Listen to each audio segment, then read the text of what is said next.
When Jingshu tucked the money into the drawer, her peripheral vision falling on the small alarm clock at the corner of the table. 12:57. She froze in place as if immobilized by a spell. A thought flashed rapidly through her mind. The flash sale. The 12 o'clock flash sale. How could she have dawdled here for nearly an hour?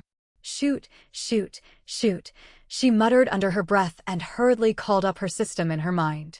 Countdown. 02 minutes 41 seconds. Bye. A light screen popped up with words, payment successful. Total payment, 1,000 yuan. Skill Merchant's Routes and Weaves has been activated and is ready for use at any time. Right after that, a map unfolded, as though an ink scroll had been spread open in thin air. Mountains, rivers, highways, and dirt roads within a 300-kilometer radius all appeared on the chart. Even unnamed farm access tracks were marked with small notes beside them. Tractors get stuck in ruts on rainy days. Wolves roam this stretch. Proceed with caution. When Jingshu tapped one red dot with her finger, and a line of information popped up. Bago Commune, Qingping County, severe fertilizer shortage. Surplus goods, potatoes.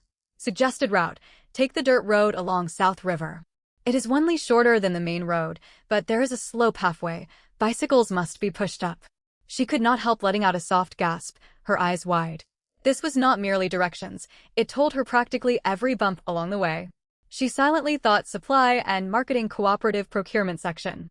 The map on the light screen instantly shifted perspective, as if a lens had zoomed in and focused, and new information appeared. Job, post-match rate, 92%. Gold, touch effect, delivery speed doubled. What takes others half a month will take you 1 week. She went downstairs to the kitchen and opened the cupboard, rummaging for the items she would bring that evening. 2 pork, sausage links. She pulled them out of the oil, paper wrapper, weighed them in her hands, and thought the portion was sufficient. Dissatisfied with the messy wrapping, she unwrapped and refolded the paper neatly. 2 boxes of dragon, whisker pastries. They originally came in craft paper bags, which struck her as too plain. She rummaged until she found a sheet of red paper, cut it to size, and wrapped each bag. 2 gin of corn oil. She had a ready-made enamel jar. She unscrewed the lid and sniffed. No pickled vegetable odor, so she felt reassured. 2 tins of canned goods. Their surfaces gleamed, their labels bright and festive looking. She laid everything one by one on the square table, stepped back 2 paces, tilted her head to inspect the arrangement, nodded in satisfaction, then poured herself a glass of water. She planned to spend the afternoon reading. Upstairs, she picked up trade economics from her desk and turned to the page where she had folded the corner. She picked up her pen and continued writing in her notebook. Setting down the pen, when Jingshu leaned back in her chair and stared at the ceiling for a while, wondering how Professor Chen was getting on. She spread letter, paper across the desk and began writing to him. Her pen raced across the page, almost flying, as though she feared she would forget what to say the moment she paused. I have sent you my notes. They are a jumble. Read them if you have time, set them aside if you do not. But if you do read them, scold only me, not the paper. The paper is not entirely to blame. She folded the letter, slipped it into an envelope, stuck on a stamp, and set it on the corner of the desk. She glanced at the small alarm clock, nearly 4 o'clock. Her parents would be home late today. Her second brother would get off work soon and needed to go out later, so she would cook for just the 2 of them. She sliced the pork sausages on the diagonal. Heating oil in the pan, she dropped in the slices, which sizzled. She added water to bring it to a boil, scattered the dried noodles in, and stirred with chopsticks to keep them from sticking. The spinach had come from Grandma, red, rooted and vivid green-leaved. She broke each stalk in 2, dropping the roots in first, then the leaves, blanching them until just cooked. A small spoonful of salt, 2 drops of light soy sauce. The broth looked clear and bright. She served the dish.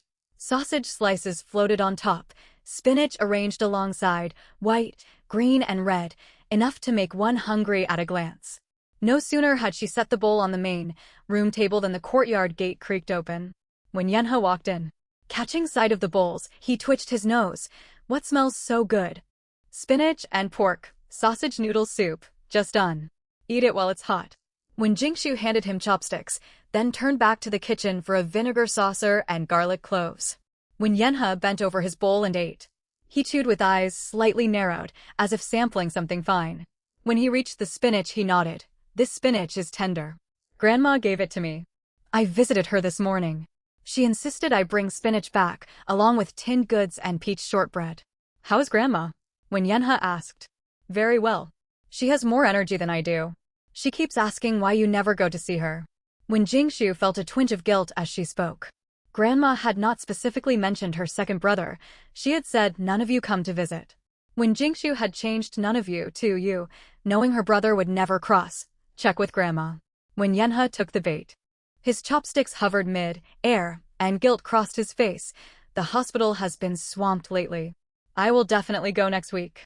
When Jingshu ducked her head to hide her grin behind her bowl, the brother and sister chatted casually as they ate. When she finished, when Jingshu leaned back in her chair, patted her stomach and sighed contentedly. After dinner, her second brother washed the dishes while she sorted out gifts for head nurse Wang's home visit. Have you got everything ready? All set. They're laid out in the main room. Go and see if they look presentable enough. At the sight of the array on the square table, Wenyenha paused. His gaze traveled over the items and settled on the 2 boxes of dragon whisker pastries.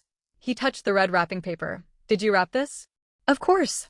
Isn't it clever work? When Jingshu stood with her hands behind her back. Nicely done, Wenyenha nodded. Just a touch too festive. Someone might think we are paying a New Year call. When Jingshu was momentarily stuck for words. She pouted. What is wrong with being festive? It puts people in a good mood. Enough. Wenyenha finally looked at her. Go change your clothes. We leave at 6:30. Do not dawdle. No dawdling at all. As soon as the clock struck 6:30, Wenyenha stood at the courtyard gate carrying the parcels and urging her. Let's go, hurry. Being late would be impolite. In one hand he held a net bag with oil and tins, in the other, the pork sausages and dragon whisker pastries. He nudged Wen Jingshu with his elbow as she slowly slipped on her shoes. Wen Jingshu smoothed the hem of her navy blue fine knit cardigan, tugged at her matching straight cut cotton skirt so that it fell precisely to her knees, then stepped into her black low-heeled square toe leather shoes. She turned and replied, why the rush? One ought to look neat and tidy. When Wenyenha glanced her over, the corner of his mouth lifting, that outfit suits you well. Warm enough and smart looking. When Jingshu raised an eyebrow and took half the parcels from him, naturally.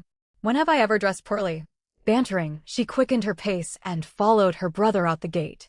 She eyed the rear rack of his 28-inch bicycle, cold, hard metal that would dig into one's hips.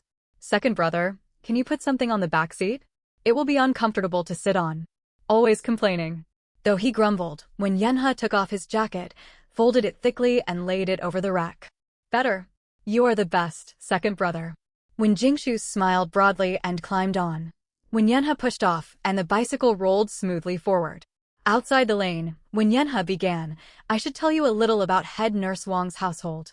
Go on, when Jingshu said from the back seat. He lowered his voice and briefed her as they rode. Head nurse Wang is Wang Guilan. Warm-hearted, but fond of chatting. Just follow her conversation. Director Zhou speaks little but reads people sharply. No clever tricks, be honest. They have 2 children. Their son Zhou Mingyuan is in the 2nd year of junior high. He is severely lopsided academically, full marks in mathematics, barely passing Chinese.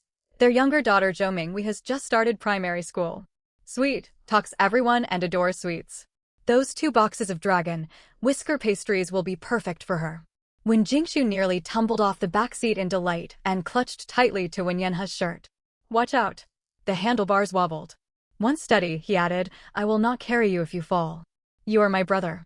Who else would take responsibility? Very well. If you fall, I will carry you to hospital. Aren't you a doctor yourself? I am a surgeon. I can treat physical injuries. I cannot fix a muddled head. Bickering, they turned into a narrow alley. The Commercial Bureau family compound was lined with red brick houses. The westernmost dwelling in the 3rd row had its gate slightly ajar. When Wenyenha tapped 3 times. Wang Guilan's voice came immediately. Coming. Yenha, is that you? She smiled, eyes crinkling, her voice clear though not loud. Come right in. Aunt Wang, this is my younger sister, Jingshu. When Wenyenha stepped aside to reveal Wen Jingshu. Good evening, Aunt Wang. When Jingshu greeted her, her volume moderate and her smile well judged. Wang Guilan looked her up and down, pausing on her face for a moment before taking in her clothes. Her smile grew warmer. What a lovely looking girl. Your brother talks about you all the time, saying you're a postgraduate. I could hardly believe someone so young has reached that level. Come inside, it is chilly out. She held the gate open for them to enter. Lao Zhou. Yenha and his sister are here. Wang Guilan called toward the inner room. A middle-aged man stepped out. 45 or 46, of medium build, neither fat nor thin, his hair neatly combed, square-jawed with thick eyebrows. This was Zhou Guodong, deputy director of the commercial bureau. Uncle Zhou. When Yenha rose to his feet. Sit, make yourselves at home, Zhou Guodong waved genially. His eyes fell on Wen Jingshu. He studied her briefly and nodded. This is your younger sister? Good evening, Uncle Zhou. Wen Jingshu stood and inclined her head slightly. Sit down and talk. Zhou Guodong sat opposite them. Wang Guilan brought tea and placed a cup before each person. From the inner room, Zhou Mingwei, her hair tied in two horn-shaped plaits, peeked out. Her round eyes locked at once on the dragon, whisker pastries in Wen Jingshu's hands. She bit her lips shyly and hid behind Wang Guilan, stealing glances. Quick-eyed, Wen Jingshu held out the pastry boxes, her voice soft. You must be Mingwei. These dragon, whisker pastries are for you. Sweet, they melt in your mouth. The little girl's eyes lit up. After receiving a nod of permission from Wang Guilan, she cried brightly, Thank you, elder sister. She took the boxes and hopped back inside. Soon came the rustle of unwrapping and a small voice exclaiming, Wow, so sweet. Wang Guilan set down the teapot and laughed. That child loses all sense when she sees sweets. Please excuse her. All children love sweets, it is perfectly natural. When Jingshu smiled and accepted her teacup. Your name is Jingshu? Zhou Guodong sipped his tea. Yes. From the verse, Fair maiden, gentle and fair. Fair maiden, gentle and fair. Zhou Guodong repeated the line and nodded. Wang Guilan shot him a look, silently urging him to ask questions. Setting down his cup, Zhou Guodong spoke at last. You study trade economics? I do. A postgraduate student? I am still pursuing my postgraduate degree, but I already hold my bachelor's diploma and am eligible for job assignment. Zhou Guodong nodded, fell silent for a few seconds, then asked, Tell me, what is trade? The question sounded simple, but was tricky to answer. Too academic and one sounded rigid, too colloquial and one seemed shallow. Especially before Zhou Guodong, with 20-odd years in commerce behind him. He would spot textbook recitation instantly. She lifted her gaze and met his eyes without evasion. Trade is taking goods from those who have surplus and passing them to those who are in short supply. Zhou Guodong raised an eyebrow but said nothing, waiting for her to continue. Last month I read a book with a line that stuck with me. The essence of trade is not the flow of money, but the flow of goods. Money is merely a tool. Goods are what matter. Some people have more goods than they can use, left gathering dust in warehouses. Others badly need those same goods yet cannot get hold of them. Trade connects those two sides, seeing that goods reach where they are needed. She paused. That is why I believe traders are not just office-bound book keepers. They are people who wear out their shoes sourcing goods. Secure the goods, open up the routes, and the deal is done. Silence settled over the main room for several heartbeats. Zhou Guodong watched her. His expression remained composed, yet his eyes held newfound recognition. This young woman had real insight. Wang Guilan interjected, Lao Zhou, what do you think of what she has said? Ignoring his wife, Zhou Guodong pressed on, You say traders must wear out their shoes. As a young woman, are you capable of such travel? When Jingshu smiled gently and sincerely. Uncle Zhou, when I was small I once climbed a jujube tree to look for a bird's nest and fell out. Zhou Guodong stared. Fell out. Wang Guilan exclaimed in alarm. Were you hurt? I was. My hips ached for days when Jingshu spoke casually, as though commenting on the weather. But the next day I tried climbing again. Why? Zhou Guodong asked. There were 2 eggs in that nest I had not got to. I hated to give up. When Jingshu laughed, her eyes crinkling. Later father took the ladder away. I tried shinnying up the trunk, only for him to drag me halfway down, nearly tearing my trousers. Zhou Guodong's mouth twitched. He kept from laughing, but the creases at the corners of his eyes deepened. When Yenha sipped his tea with a calm face, though inwardly amused. So you believe you can endure the traveling? Zhou Guodong repeated. Not merely able, eager. Her smile faded and she spoke earnestly. I study trade economics, not accounting. Anyone can sit in an office and do sums. But sourcing goods, negotiating prices, allocating supplies, far fewer people can manage that. That is what I learned for. That is what I want to do. She glanced toward Wenyanha. My second brother told me you started out on the front lines, Uncle Zhou. You worked your way up from purchasing agent at the supply and marketing cooperative all the way to deputy director. If you could do it, why could I not? It was a skillful remark. It paid tribute to Zhou Guodong's real, world achievements without sounding fawning because it stated plain facts. This time Zhou Guodong genuinely smiled, if only faintly. Wang Gaolan noticed and brightened. Did your father coach you to say that? Zhou Guodong asked. Not at all. Father cannot even win an argument against mother at home. He hardly has time to coach speeches. When Jingshu shook her head with an innocent look. When Yenha nearly choked on his tea and coughed into his fist. Undisturbed, when Jingshu went on, you may have heard of my father. He cuts an impressive figure outside the home, but meek within. Whatever mother says goes. He even had to learn how to peel garlic from me. Hardly time left to teach me how to talk. Zhou Guodong could no longer hold back and laughed aloud. He quickly covered his mouth, yet his shoulders shook. Wang Gaolan laughed heartily and slapped the tea table, making the teacups rattle. What a girl. She is such fun.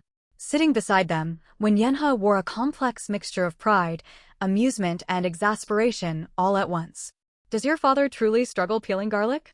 Zhou Guodong asked once his laughter subsided. Truly. Yesterday at home he spent 2 minutes peeling one bulb. The cloves came out lumpy and uneven, just like mother's shredded potatoes, all different lengths. Having laughed his fill, Zhou Guodong cleared his throat and regained his serious bearing, though amusement lingered in his eyes. One final question, he said. Please go ahead. You have access to scarce goods, say those dragon whisker pastries of yours. You alone can obtain them, yet policy forbids selling them at inflated prices. How would you handle that? This question was more cunning than the ones before. It tested not academic knowledge, but one's grasp of policy and sense of proportion, how to get things done without breaking the rules. Silence hung in the room. If the supply channels are legitimate and comply with policy, go through official procedures. Use the supply and marketing cooperative where appropriate, issue proper invoices, sell at state, set prices. No profiteering, no black market dealing. But if policy prohibits higher price sales, then do not sell. Zhou Guodong lifted an eyebrow. Do not sell? Let the stock go to waste. Do not sell, but you may barter. When Jingshu smiled, Uncle Zhou, you understand better than most. In these times goods, not cash, hold real value. If I have pork sausages, pastries, and cooking oil, instead of selling for money, I can trade them to communes for eggs and local produce. The communes receive desirable goods to improve their people's livelihoods. This is not speculative profiteering. It is commodity exchange. Official policy calls for develop the economy, guarantee supplies. I am not violating rules. I am helping policy deliver results. Zhou Guodong stayed deep in thought for a long while. Wang Gaolan watched him with quiet nervousness. She knew this expression well. He was weighing every word. Where did you obtain those goods of yours? Zhou Guodong finally spoke. Dragon, whisker pastries, pork sausages, corn oil, through a school, friend? Yes, when Jingshu nodded. Her family works at the provincial food company and can get goods at internal rates. Large volume orders are not possible, of course. They have their own costs. Is this school, friend connection reliable? Very. We have known each other since university. Her father is deputy manager of the food company with authority to approve allocation slips. Another period of silence passed before Zhou Guodong said something that put Wen Jingshu's mind at ease. The procurement section does have vacancies at present. Her ears pricked up, yet she kept her outward demeanor calm and unhurried. What kind of people are they looking for? People who understand goods, Zhou Guodong replied. Most of our current purchasing agents are older, generation staff. Capable, yet poorly, educated and narrow-visioned. They keep relying on the same old channels and fail to open new ones. This year, the municipal authorities issued directives to invigorate commodity circulation. Old methods alone will no longer suffice. We need new personnel with fresh perspectives. He looked straight at Wen Jingshu, earnest rather than merely polite. You hold a postgraduate qualification, so your academic credentials meet requirements. Your major in trade economics is highly relevant. You possess useful connections to source goods others cannot obtain. And your answers to my questions show original thinking, not rote memorization. Therefore, I will speak up for you. But the final decision is not mine alone. The department committee must review the appointment. When Jingshu nodded, outwardly composed while fireworks of joy went off inside her. Uncle Zhou, thank you regardless of the outcome.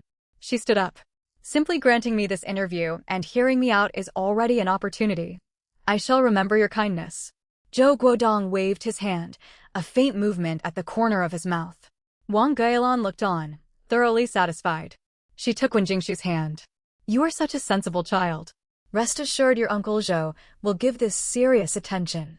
He does not make promises lightly, but when he gives his word he acts. Thank you, Aunt Wang. When Jingshu smiled toward her. They chatted for a while longer. When Yanhe glanced at his watch and stood up. Uncle Zhou, Aunt Wang, it's getting late. We'd better head back. Very well. Next time you come, you must stay for dinner. Wang Gaolan walked them to the door. I'll have Yanhe pass word to you once I hear anything. Don't worry. Wang Gaolan pressed 2 apples into her hand. Do come around often. Minghua is fond of you. Next time you visit, I'll make you Sephora flower cakes. When Jingshu smiled. All right, Aunt Wang. I'll come over often. Zhou Guodong stood in the doorway without saying a word, but nodded at Wen Jingshu, signaling that he would keep this matter in mind. Outside the courtyard gate, Wen Yanhe pushed his bicycle while Wen Jingshu walked beside him. Second brother, Wen Jingshu spoke suddenly. When Uncle Zhou said he'd put in a good word for me, does that mean it's settled? Not quite settled. When he says he'll speak for you, it means he will bring up your name and recommend you at the bureau meetings. But whether you get the position ultimately depends on the opinions of the other bureau members and official procedures. What are my odds? When Yanhe thought for a moment. Originally 50-50. Now about 70%. Why has it gone up by 20%? Because you handled yourself well today. When Yanhe's voice was quiet yet sincere. Besides, he went on, helping you is helping our family. Your father is the police chief, and I work at the hospital. The Wen family carries weight in Qingping County. Favors like these go both ways. It's all about connections. When Jingshu nodded, feeling considerably more at ease. What about Aunt Wang? How do things stand with her? You have even less reason to worry about Aunt Wang. A faint smile tugged at Wen Yanhe's lips. You won her over completely today. She'll definitely keep pressing Uncle Zhou at home. For all his authority outside the house, Uncle Zhou is just like our father once he steps through his own front door. When Jingshu stared in surprise before laughing. Is he henpecked too? I wouldn't say henpecked exactly, but Aunt Wang's words carry a lot of weight with him. When Yanhe spoke with certainty. Mark my words. Tonight she will tell him, see that Jingshu's matter gets proper attention. Don't just make empty promises. Second brother. What now? What if I don't get assigned to the procurement section and end up somewhere else instead? It won't be the end of the world if you don't land procurement. When Yanhe's tone was low and steady. No matter where you are posted, I'll figure something out for you. If you end up behind the counter at the supply and marketing cooperative, I'll pull strings to get you transferred to procurement. If you get sent to a commune, level cooperative, I'll find a way to bring you back to the county seat. If you land in an unrelated unit, stick it out for the time being, and I'll keep an eye open for transfer opportunities. And if all else fails? If nothing works out, you can rent a room at the guest house near the hospital.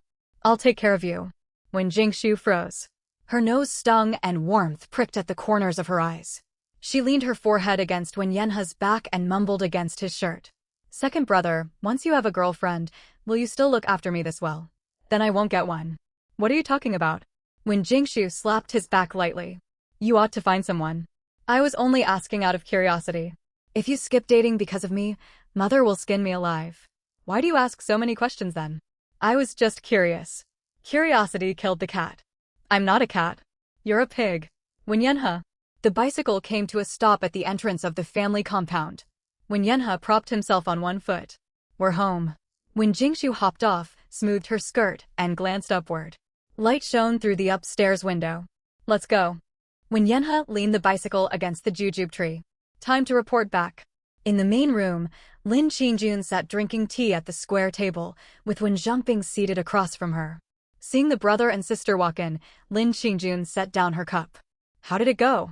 When Jingshu sat down beside the table, hands folded in her lap, a small smile playing on her lips. Director Zhou said he would make some inquiries. When Zhongping thumped the table. I knew it. That's my daughter. Keep your voice down. Lin Qingjun shot him a sharp look, though she could not quite suppress her own smile. Good. You didn't let your mother down. When Jingshu went upstairs, pushed open her bedroom door, and sat down on her bed in the dim room, she opened her limited, time flash, sale system. Her eyes flicked to the timer in the upper corner. Time remaining, 06 minutes 37 seconds. Perfect timing. Pure, cotton soft towels 2, piece set times 200 system listed price, 10 yuan actual deduction, 0. 1 yuan item description, 100% pure cotton, class A infant, grade material, soft and skin, friendly, highly absorbent. Colors, light blue/light pink/off, white/light green, shipped at random. Each set contains 2 individually wrapped towels. Her father's current towels were worn as rough as sandpaper. A couple of days earlier, Lin Qingjun had grumbled in the kitchen, "Your father rubs his face as if he's sanding wood." When Zhongping had touched his own face at the time. "Feels fine to me, plenty soft." Lin Qingjun had rolled her eyes. "Your skin is thicker than a city wall, so of course you think so." When Zhongping had fallen silent. These cotton towels cost only 5 cents apiece, no cloth, tickets required, wonderfully soft. Her father would no longer have to rub his face against sandpaper, rough fabric. "I'll take all of them." A light screen prompt popped up, payment successful. Total deduction, 20 yuan. Items stored in system warehouse, retrievable at any time. 200 sets, 400 towels in total. She stood up and pulled an enamel basin out from under her wardrobe. Lin Qingjun had bought it the previous year, and it had sat unused in her room ever since. Setting the basin on the floor, she mentally commanded, "Retrieve towels, 4 sets, 8 pieces." A stack of towels materialized inside the basin. She knelt down and flipped through them. Light blue, light pink, off, white, light green. Each set was wrapped in thin oil, paper marked with 4 red characters, pure, cotton towel. They looked identical to the ones sold at the supply and marketing cooperative. "Nice goods," she whispered to herself. When Jingshu picked up the basin and headed downstairs. Halfway down the staircase, she nearly collided with Wen Zhongping, who was climbing up with a glass of water in his hand. "Father." Wen Zhongping stared at the colorful pile in her basin in surprise. "What are these?" "Towels. A classmate sent them over from the provincial city. I picked them up today. They're pure cotton and really soft. It's high time we replaced ours at home." Wen Zhongping leaned in and ran a hand over one. His eyes lit up. "Wow, these are soft. Far better than what you get at the cooperative. They're export, surplus goods. Better quality than the domestic, market stock." "How much were they?" 20 cents each. 20 cents. When Zhongping raised his voice before quickly lowering it again. 20 cents for something this good? And no tickets needed? "No tickets. My classmate set them aside for me." She blinked. "Father, don't tell mother the price. She'll scold me for spending money otherwise. It's not wasteful at all. 20 cents for towels this good is a bargain." When Zhongping waved a hand dismissively. "Your mother just doesn't know how to weigh value." When Jingshu bit back a laugh. "Dare you say that to her face?" When Zhongping opened his mouth, then closed it again. I'll bring it up tomorrow. It's far too late tonight." In the main room, Lin Qingjun sat sorting documents at the square table. "Mother." When Jingshu set the basin down on the table. "Have a look at these." Lin Qingjun picked up an white towel, feeling and even sniffing it. "Pure cotton." "Yes. Export. Surplus stock. 20 cents each, no tickets required." Lin Qingjun rubbed the fabric between her fingers and examined the tight, neat stitching along the edges. "Good quality," she nodded approvingly. When Jingshu giggled softly. "It's getting late. You ought to get some rest, mother. They'll be ready for use once they dry tomorrow morning." When Jingshu carried the basin out into the yard, she soaked the towels and began washing them by hand. By the 5th towel, her arms ached. By the 8th, her shoulders burned with fatigue. "Washing so many?" When Yenha's voice sounded behind her. He had just bathed, his hair was still damp. 8 towels. 2 for each of us. I'll mail some to eldest brother later." She shook her sore wrists. When Yenha knelt down and picked one up to feel the texture. "Decent quality. Aren't your hands tired washing this many?" "They are, but they have to be washed before we can use them." Without another word, when Yenha rolled up his sleeves, picked up a towel from the basin, and began kneading it clean. When Jingshu knelt beside him, passing him towels and fetching water. Once the last towel had been wrung out, when Yenha stood and rolled his shoulders. All right, let's hang them up to dry. When Jingshu carried the basin over to the clothesline, she hung each towel neatly, smoothing out the creases. Strung along the rope like little colorful flags, they fluttered gently in the night breeze. When Yenha watched for a moment, they look quite nice. Of course they do. I picked the colors. Brother and sister walked back indoors one after the other. When Jingshu slept extremely deeply that night, she had not lain down until nearly 11 o'clock, her mind turning over every word Director Zhou had said. Half asleep, she heard Lin Qingjuan's voice drifting up through the floorboards, as if she were talking to someone downstairs. Let her sleep. Don't wake her. Then Wen Zhongping's voice lowered to a conspiratorial murmur. Won't she be late for work if no one rouses her?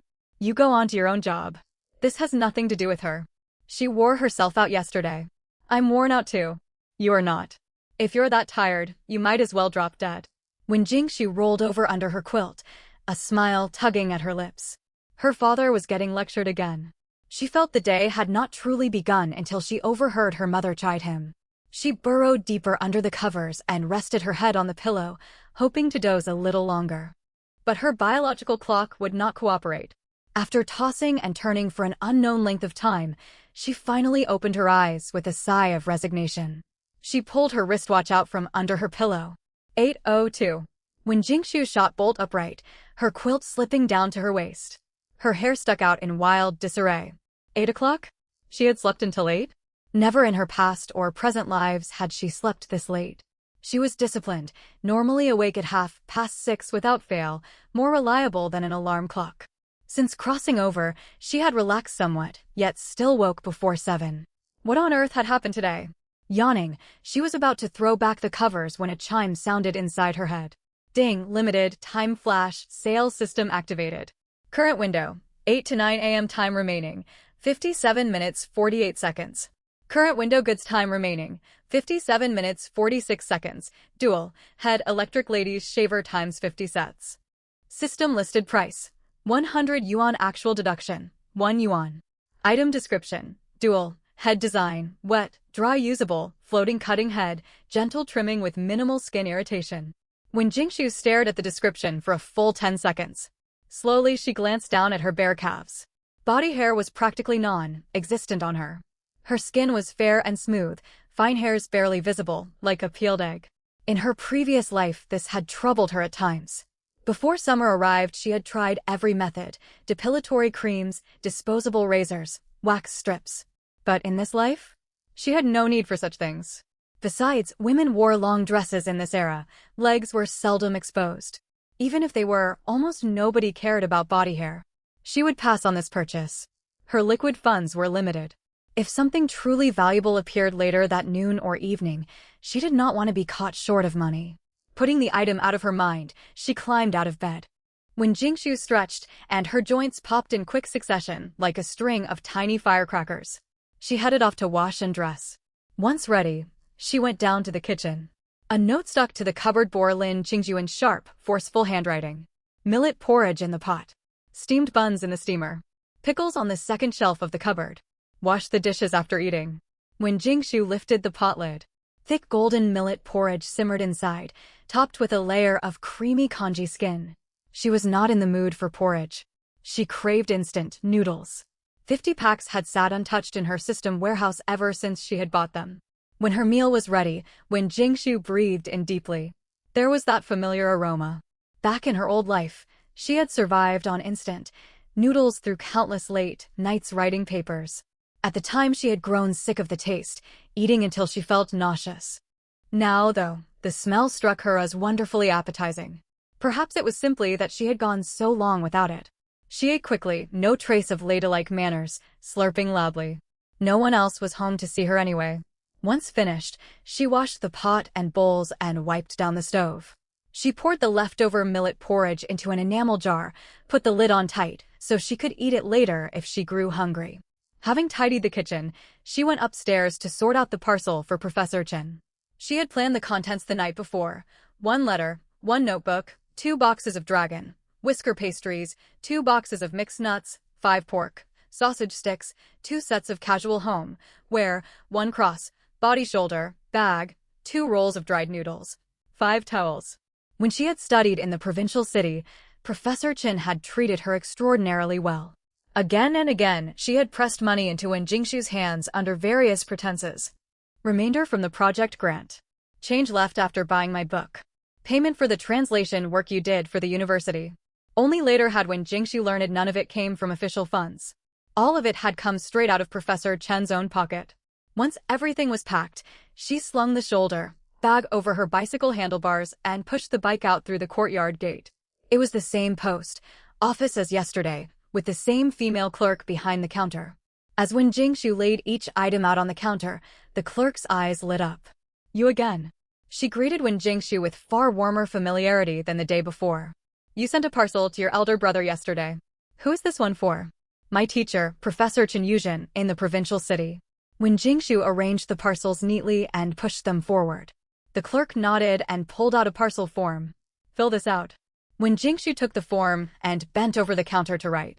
When she handed it back, the clerk read it over, then glanced at the goods spread across the counter. Her gaze lingered on the towels. These towels, the clerk picked one up and turned it over, her tone cautious. Where did you get them? A classmate got them for me. Why? The clerk set the towel down, looking as though she had more to say but hesitated. Wen Jingshu was quick-witted and read her expression instantly. Comrade, would you like some for yourself? She asked with a smile. The clerk hesitated for a moment, then lowered her voice. Do you have any more? I'd like to buy a few. My husband's skin is sensitive. Ordinary towels make his face red after washing. I've tried several from the supply and marketing cooperative, but none work. Wen Jingshu's mind raced as she weighed the situation. I do have some left, she drew out her reply, feigning reluctance. But not many. I still need quite a few for my own family. The clerk grabbed her wrist, holding on tightly as though afraid Wen Jingshu might slip away. How many have you got? Could you spare 10? Wen Jingshu pretended to think hard, biting her lip. 10, I can let you have 10. But about the price, name your price. The clerk pulled a cloth-wrapped bundle out from under the counter, revealing a stack of small, denomination banknotes. Wen Jingshu considered. Ordinary towels cost 30 cents each at the cooperative, but required cloth tickets. On the black market, ticket, free towels sold for 1-to-1, and a half yuan apiece. 1 yuan each, she said. No tickets needed. Is that acceptable? The clerk did not haggle at all. She counted out 10 yuan and pressed it into Wen Jingshu's palm. Perfect. Where are the towels? Did you bring them? They're in my bag. Just a moment. Wen Jingshu picked up her shoulder bag and reached inside while mentally commanding, retrieve 10 towels. She pulled them out one by one and stacked them on the counter. The clerk turned each towel over and sniffed it, breaking into a satisfied grin. Excellent, exactly what I wanted. She stuffed them into her cloth bag as she spoke. Keep me in mind if you come across more good merchandise in future. My name is Li Xiaomei, you can call me Sisterly.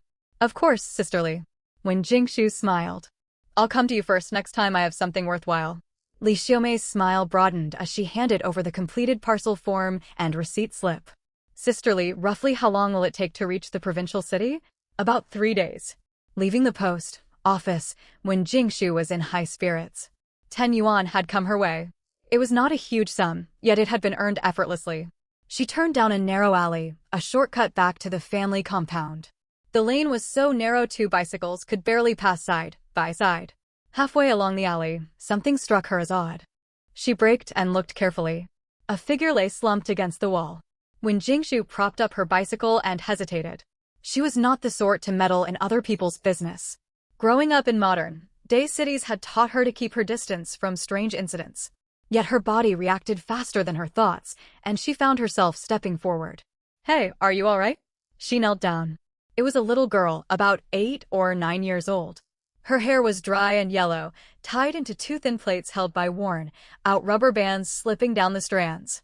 Her face was sallow, her lips pale. She was gaunt, with prominent cheekbones and slightly sunken eye sockets.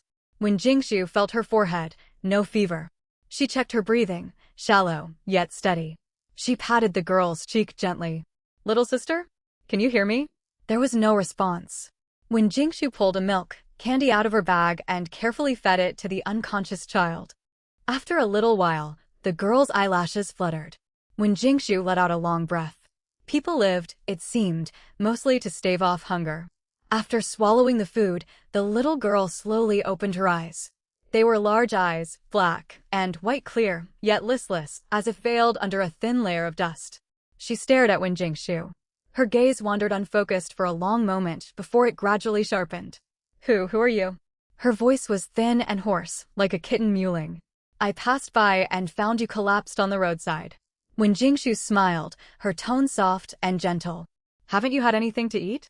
The little girl gave no reply, but her eyes welled up. Wen Jingshu understood. She pulled a piece of dragon, whisker pastry out of her bag and held it out.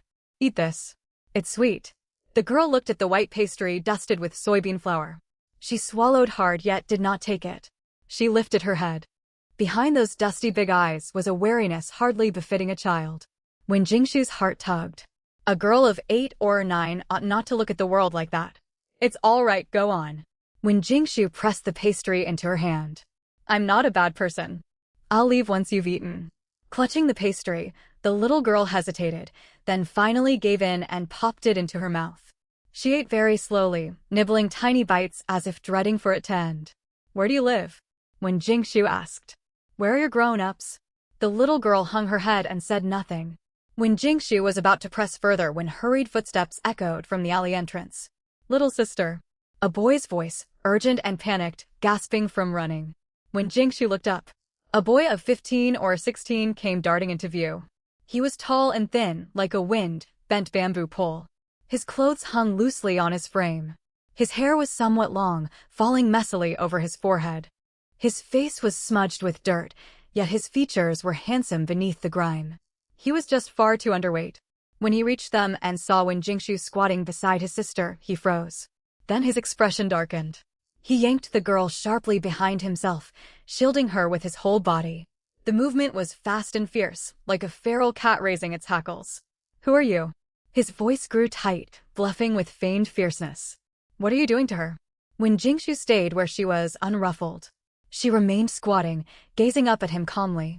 Your sister fainted out here on the road. I found her when I walked past.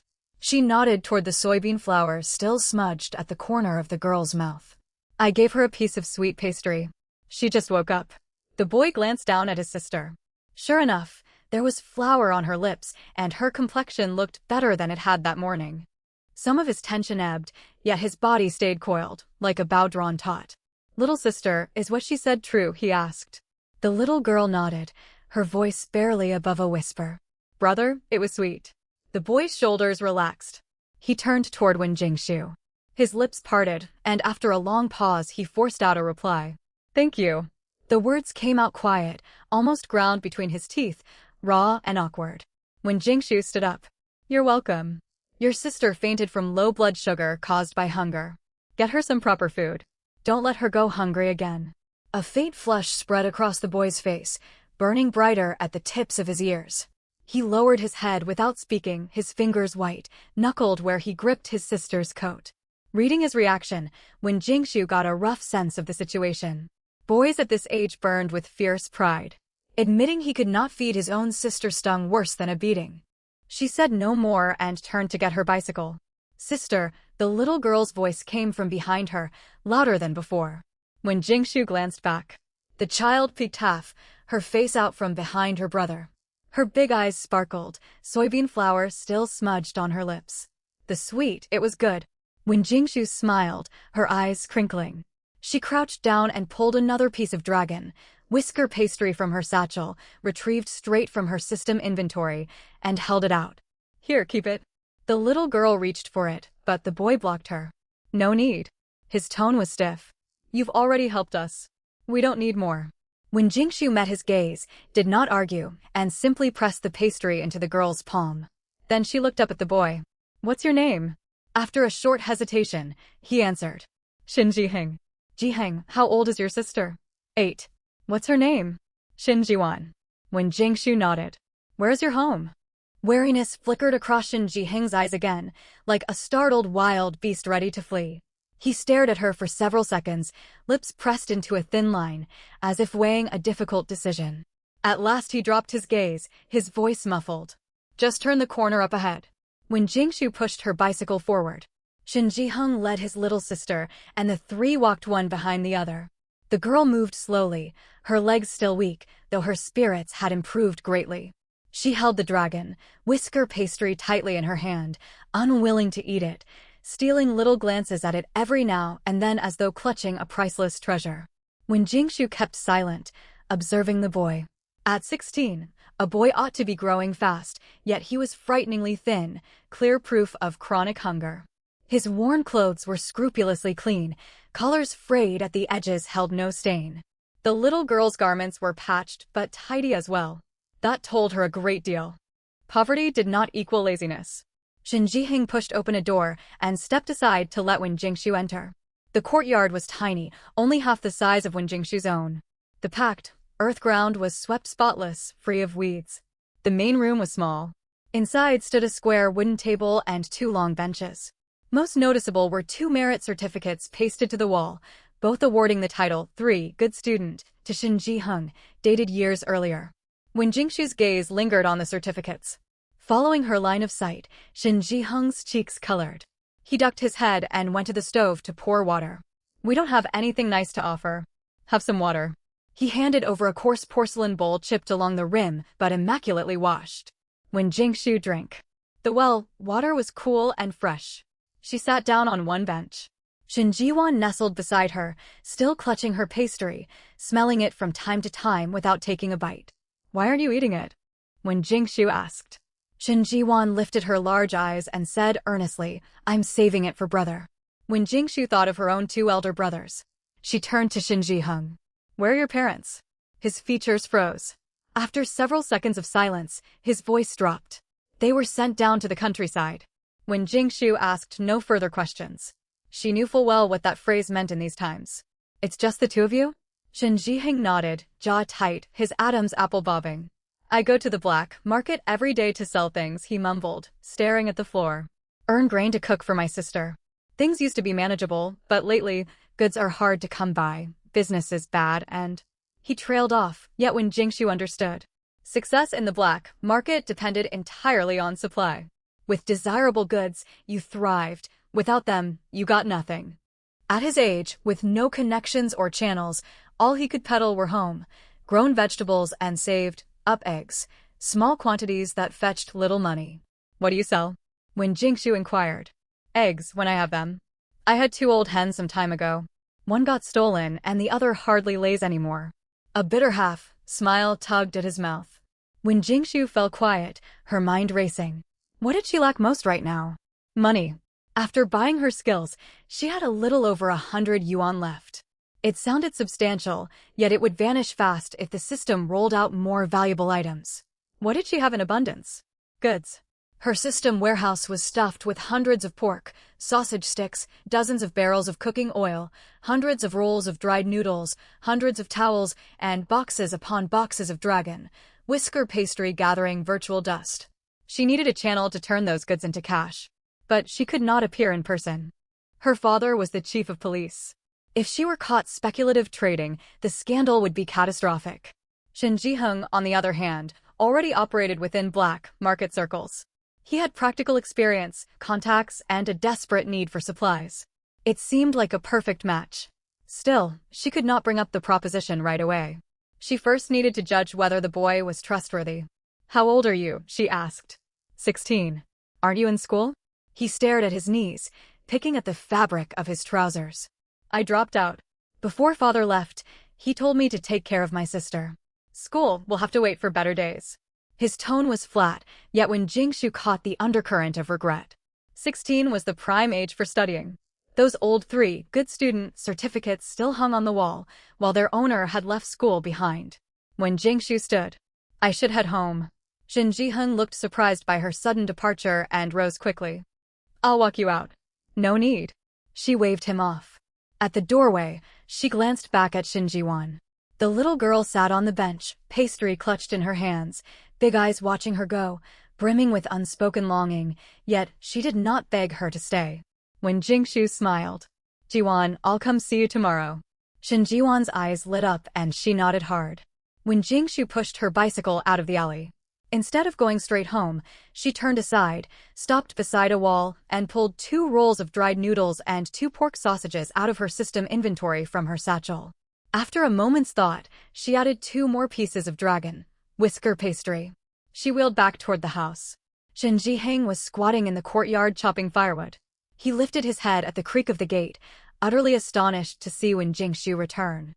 Without small talk, she held out the supplies. Take these. Shen Jiheng stared at them and refused to accept. What is this? His voice turned rigid. For your sister to eat. Wen Jingshu pressed them into his hands, her tone firm. You can go hungry, but your sister is only 8. Starving her will damage her health for life. Shen Jiheng stared down at the items in his grasp. His jaw tightened, muscles flexing. How much do I owe you? He asked dully. Nothing. Then I won't take them. Watching his stubborn defiance, Wen Jingshu laughed softly. Very well.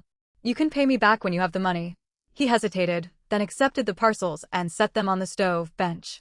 He walked over to a pile of broken bricks in the corner, squatted down, and shifted them aside. Underneath lay a tightly wrapped oil paper parcel. Layer by layer he unfolded it, revealing a solid, heavy gold bracelet carved with patterns. Shen Jiheng held it out toward her. Take this. Wen Jingshu did not reach for it. Where did you get this? Mother left it. His voice stayed steady, yet his fingers trembled around the bracelet. She hid it before she was taken away. Said I should keep it for my future marriage. He pushed it forward again. I have no money to repay you. Keep this. I will buy it back once I earn enough. When Jingshu looked at the bracelet, then at Shen Jiheng's face. The boy meant every word. He must have resolved to offer it the first time she left. Such sincerity was worth more than gold. She pushed the bracelet back toward him. I don't want it. Keep it safe. Shen Jiheng grew anxious. If you won't take the bracelet, I can't accept your things. I never said I wanted free favors.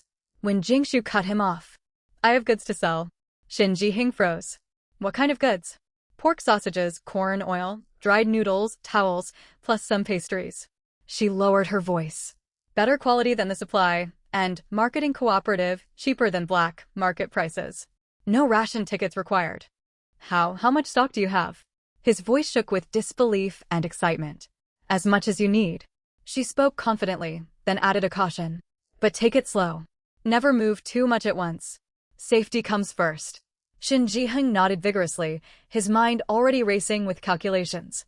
Sausages sell incredibly well. Meat goods are always in demand. Oil is even better. Black market oil goes for more than 3 yuan a jean, and supplies dry up constantly. What price for yours? When Jingshu considered. 3 yuan per jean. Shen Jiheng's eyes brightened. We can make good profit. I can resell it for 3.5 or 4 yuan and buyers will line up. He set his jaw. Rest assured. I will never reveal where the goods come from. I'll say I sourced them from out of town connections. When Jingshu smiled. All right, that's our deal. I'll deliver goods this afternoon. We'll start small to test the market. 20 sausages, 20 jean of oil, 20 rolls of noodles. You pay me once you sell them and I restock you. Shen Jiheng nodded repeatedly like a pecking chick. When Jingshu glanced at her watch, nearly 11 o'clock. I'm leaving now. I'll come by this afternoon with the shipment. All right. He followed her to the gate. Sister, he called out, then paused, and used to the form of address. When Jingshu looked back. Thank you. This time his voice was steady, sincere, stripped of awkwardness. When Jingshu smiled and headed home. Her spirits were high. She had found a black market agent, and she believed Shen Jiheng was worth helping. Naturally, she remained cautious. She would start with limited stock tomorrow, watch his sales performance, and judge his character. If he proved reliable, she would gradually increase supplies. If not, she would cut her losses promptly. The corners of her mouth lifted as she murmured to herself. Shen Jiheng, don't let me down. When Jingshu pushed open the gate of her family's courtyard, everything was quiet. She went first to the kitchen. She lifted the pot lid. Millet congee in an enamel jar had gone cold. A thick layer of rice, oil formed across its surface. She poured the congee into a small pot and reheated it until it bubbled, then poured it back into the jar. With no vegetables, she ate alongside leftover pickled shredded mustard greens. She had earned 90 yuan from selling 3 barrels of oil to Aunt Wang, a net profit of 8 yuan and 50 fin. 10 towels sold to Sisterly at the post office brought in 10 yuan, netting 9 yuan. Combined, that totaled 7 yuan and 50 fin. Her father earned exactly 90 7 yuan each month. With 2 simple transactions, she had matched her father's monthly salary. She washed her bowl, wiped down the stove, and went upstairs. She stowed her money safely, lay down on her bed, and stared at the ceiling, waiting for midnight. The watch hands crept forward as slow as snails. Her thoughts drifted to Shen Jiheng, a 16-year-old boy, painfully thin, burdened with caring for his 8-year-old sister. Their parents sent down, only the 2 children left to survive in this harsh era.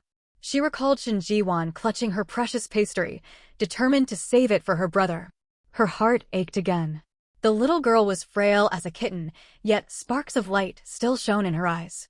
She wanted to help preserve that light. Ding, when Jingshu jolted upright, staring at the virtual screen floating in mid-air. Current time, limited merchandise time remaining, 59 minutes 58 seconds.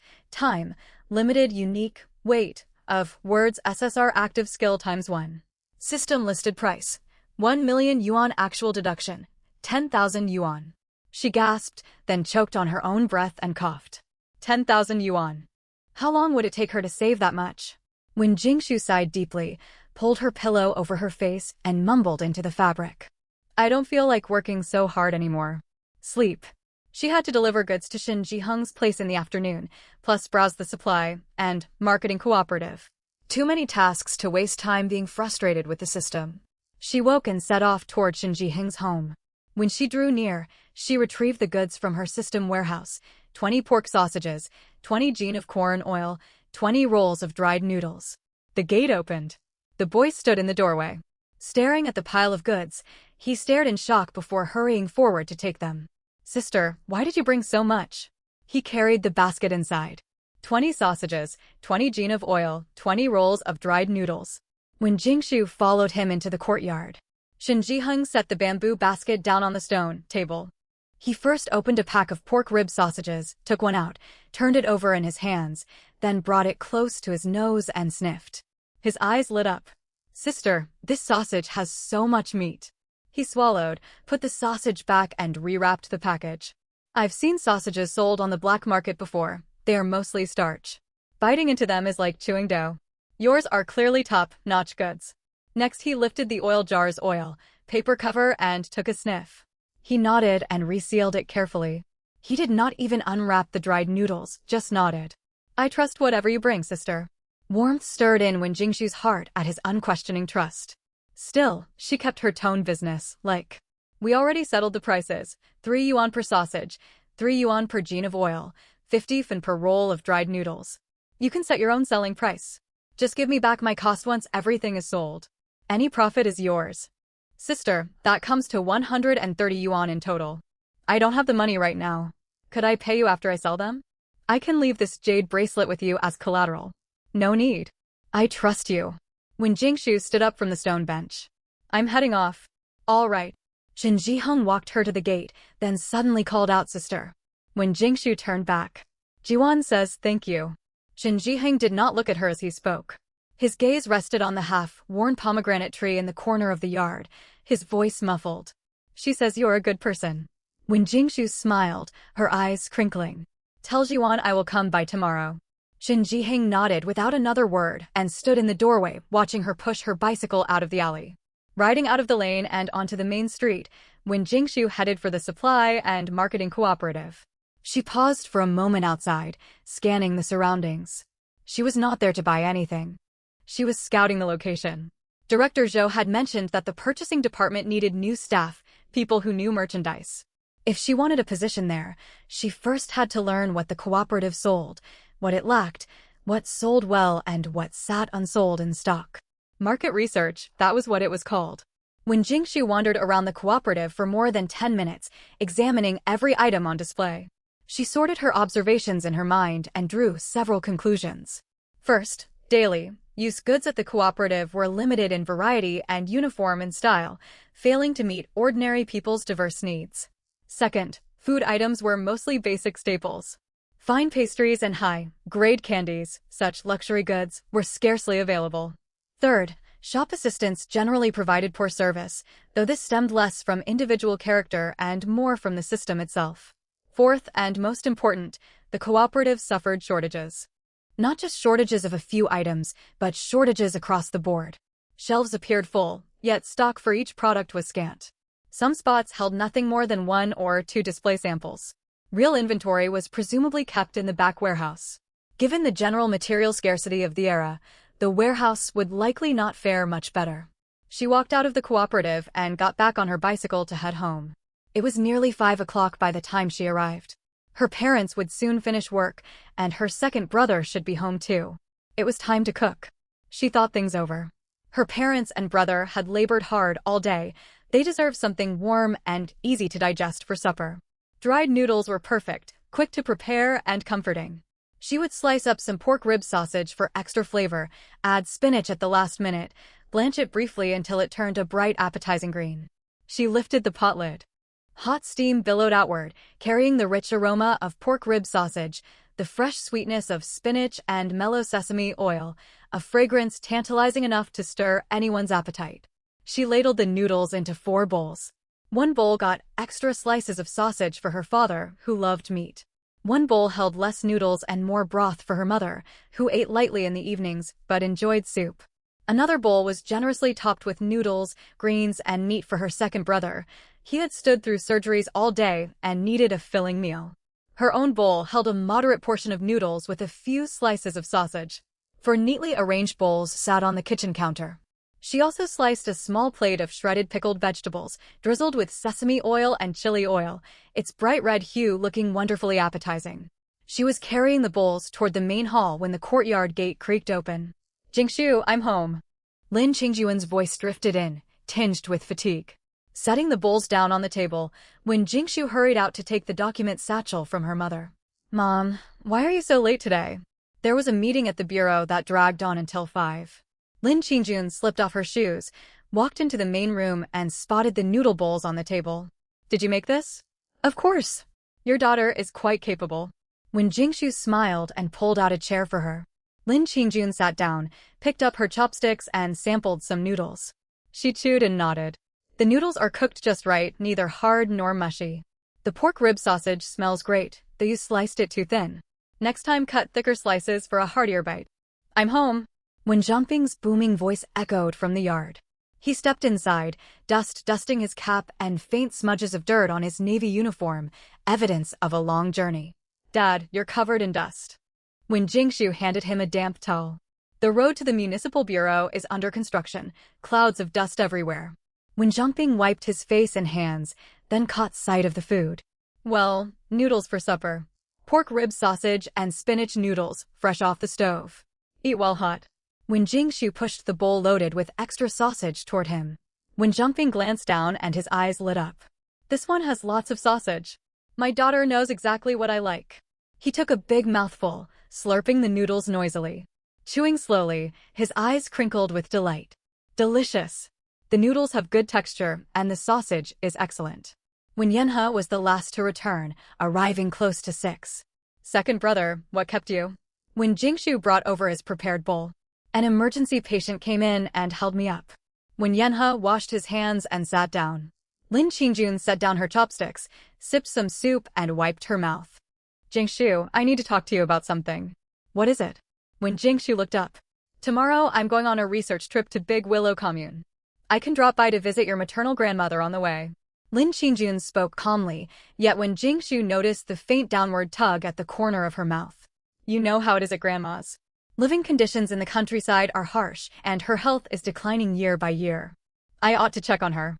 When Jingshu nodded. Her grandmother, Zhang Guiying, was nearly 60. She lived in Big Willow Commune, roughly an hour's bicycle ride away. Her maternal grandfather had passed long ago. Grandmother resided in the old family house with Wen Jingshu's uncle's household. Grandmother was deeply biased toward boys. Growing up, Lin Qingjun had never been treated well. When Lin Qingjun got into university, grandmother had said, "What good is a girl going to university? A waste of money." Lin Qingjun ignored her, borrowed money and attended anyway. After graduation, she was assigned a post at the County Agricultural Bureau. Grandmother had remarked, "What use is a girl working in the county? She ought to marry early." Later, when she married Wen Zhangping, grandmother's first thought was, "He's the police chief. Surely he can help your brother." Lin Qingjun had said nothing at the time, but told Wen Zhongping later, "We will not help my brother." Wen Zhongping had replied, "I'll respect your wishes." Over the years, Lin Qingjun sent grandmother 10 yuan every month. It was not a huge sum, yet in the countryside it could cover one person's basic food for an entire month. Once when Lin Qingjun visited, she overheard grandmother telling neighbors, "My Qingjun works in the county, yet only sends me 10 yuan each month. She is so unfilial." Standing at the doorway, Lin Qingjun's heart ached. She did her best to be dutiful, yet grandmother never once asked how she fared, whether she was tired or facing hardships. Every visit opened with the same two remarks: "Have you sent this month's money?" followed by, "Your brother's family is having a hard time, you should help them." Lin Qingjun always listened politely, but told Wen Zhongping afterward, "I am not unwilling to give help. It just feels as though I am not her daughter, merely her source of money." Wen Zhongping had said something that struck her deeply, that generation's preference for sons runs bone deep. You cannot change her. You can only keep a clear mind yourself. Lin Qingjun had fallen silent for a long while, then whispered, "I know. Even so, it still hurts." Recalling this, Wen Jingshu's chest tightened. "Mom, let me go with you tomorrow." She set down her chopsticks. Lin Qingjun looked surprised. "Why come along? Aren't you waiting for your work assignment?" "The assignment can wait one day," Wen Jingshu said. "I haven't seen grandmother in a long time, and I worry about you riding there alone. I've made that trip many times, there is nothing to worry about." Even so, Lin Qingjun's expression softened. "Please let me come," Wen Jingshu pleaded in a coaxing tone. Lin Qingjun studied her and finally agreed. "Very well, you may come." "Great." Wen Jingshu brightened. Lin Qingjun asked, "Do you still have those towels you washed yesterday?" "Yes." "Take no more than 2. If you bring too many, grandmother will say she cannot possibly use them all and pass them on to your uncle's household. Before long everything will end up with them." Wen Jingshu could not help laughing. "Mom, you make grandmother sound like a goods redistribution station." "That is exactly what she is." Lin Qingjun sighed. "Bring her 10 things and 8 will be given away to your uncle. Last time I brought a jar of honey for her stomach, told her to eat it herself. The next time I visited, half the jar was already gone, sitting in my brother's kitchen." "Mom, how about taking some pork rib sausages for grandmother?" Wen Jingshu suggested. "Her teeth are weak, and these sausages are soft and easy to chew." Lin Qingjun thought for a moment and shook her head. "Better not. She will never eat them herself. They will just end up with your uncle's children." After supper, Wen Jingshu bathed, then carried her enamel basin to the courtyard to brush her teeth. Wen Yanhe also came out to wash up. Standing beside her, he held his toothbrush in his mouth, foam covering his lips. "Tomorrow at grandmother's, do not argue with uncle."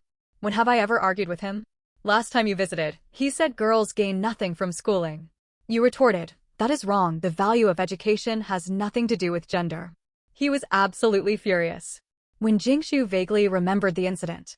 "Fine. I will not argue tomorrow." She dried her face. "Let him talk. I will listen, but pay no mind."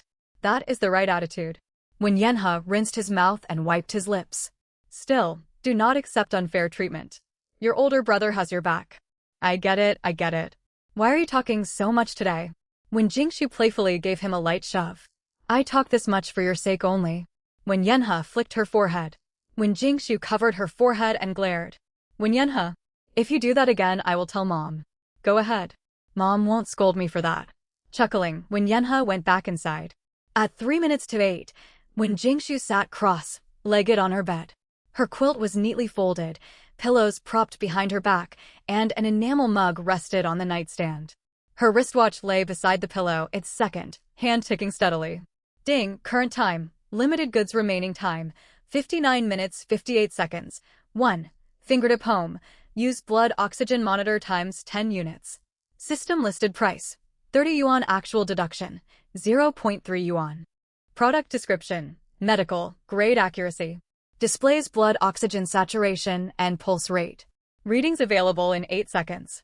Powered by 2 size, 7 batteries with auto, power, off function. Natural laundry soap 200 g per bar times 1000 bars.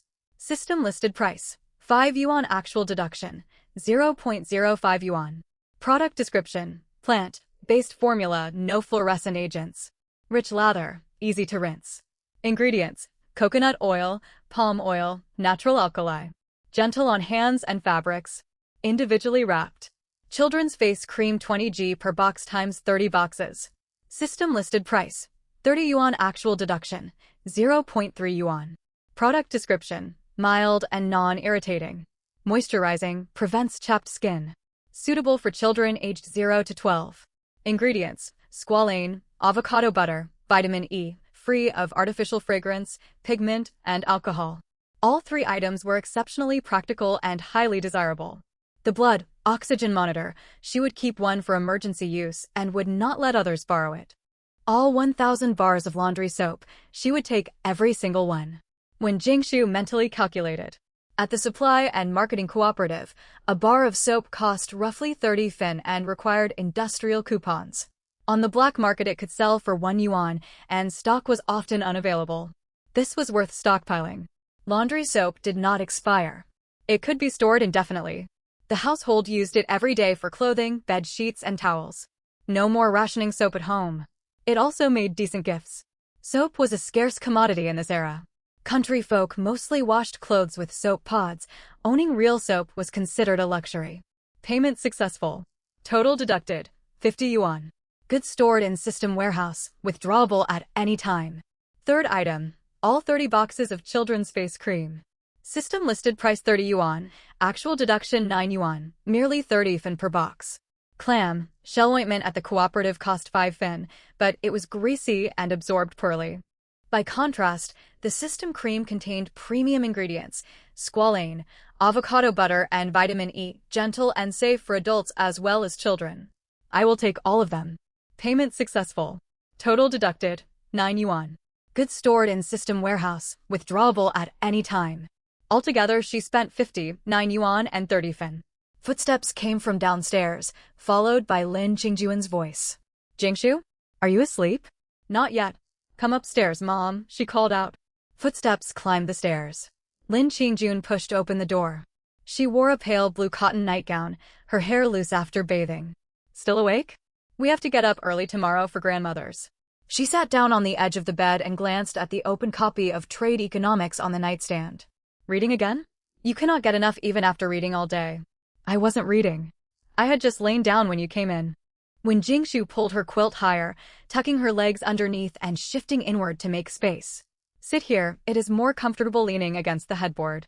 Lin Qingjun settled herself against the wooden bed rail. Jingshu. Yes. Those classmates of yours, the ones who supply you with pork rib sausages and towels, can they be trusted? When Jingshu's fingertips curled almost imperceptibly, her heart skipped a beat, yet her smile never wavered, nor did her expression change. Completely trustworthy. Sun Huihui and the others, remember them? I wrote them a letter asking them to help source scarce goods, and they agreed. Her words were half truth, half fabrication, and Lin Qingjun knew no better. That is a relief. Lin Qingjun nodded. If your classmates can supply goods steadily, you will no longer have to obtain things in secret. When have I ever acted secretively? You always bring things home when nobody else is around. You hide pork rib sausages deep inside the cupboard and keep towels locked in your room. Do you think I have not noticed? When Jingshu opened her mouth yet found nothing to reply. Her mother had seen through everything. Lin Qingjun glanced at her, her tone calm yet unambiguous. I am not saying you cannot bring things home. I just wish you would not behave as though you are doing something wrong. You are a Win family daughter. There is nothing shameful about bringing home honestly obtained goods. I was afraid you would scold me for spending too much money, when Jingshu mumbled softly. You have always spent money freely, ever since you were little. Lin Qingjun spoke matter-of-factly. Do you think I forgot how you skipped breakfast to buy comic books in primary school? When Jingshu fell speechless. Enough. Lin Qingjun waved her hand. If your classmates are reliable, bring things openly from now on. Store them in the kitchen and use them normally, no more hiding. A heavy weight lifted off when Jingshu's heart. Her mother had essentially given her permission. In future, she would no longer have to invent elaborate excuses for goods taken out of the system. I understand, Mom. She nodded obediently, already mentally planning which items she would retrieve tomorrow. Lin Qingjun lapsed into silence, her fingers tracing faint circles across the quilt. When Jingshu sensed she had more to say. Tomorrow at grandmother's, Lin Qingjun chose her words carefully. Keep your wits about you. When Jingshu listened without interruption.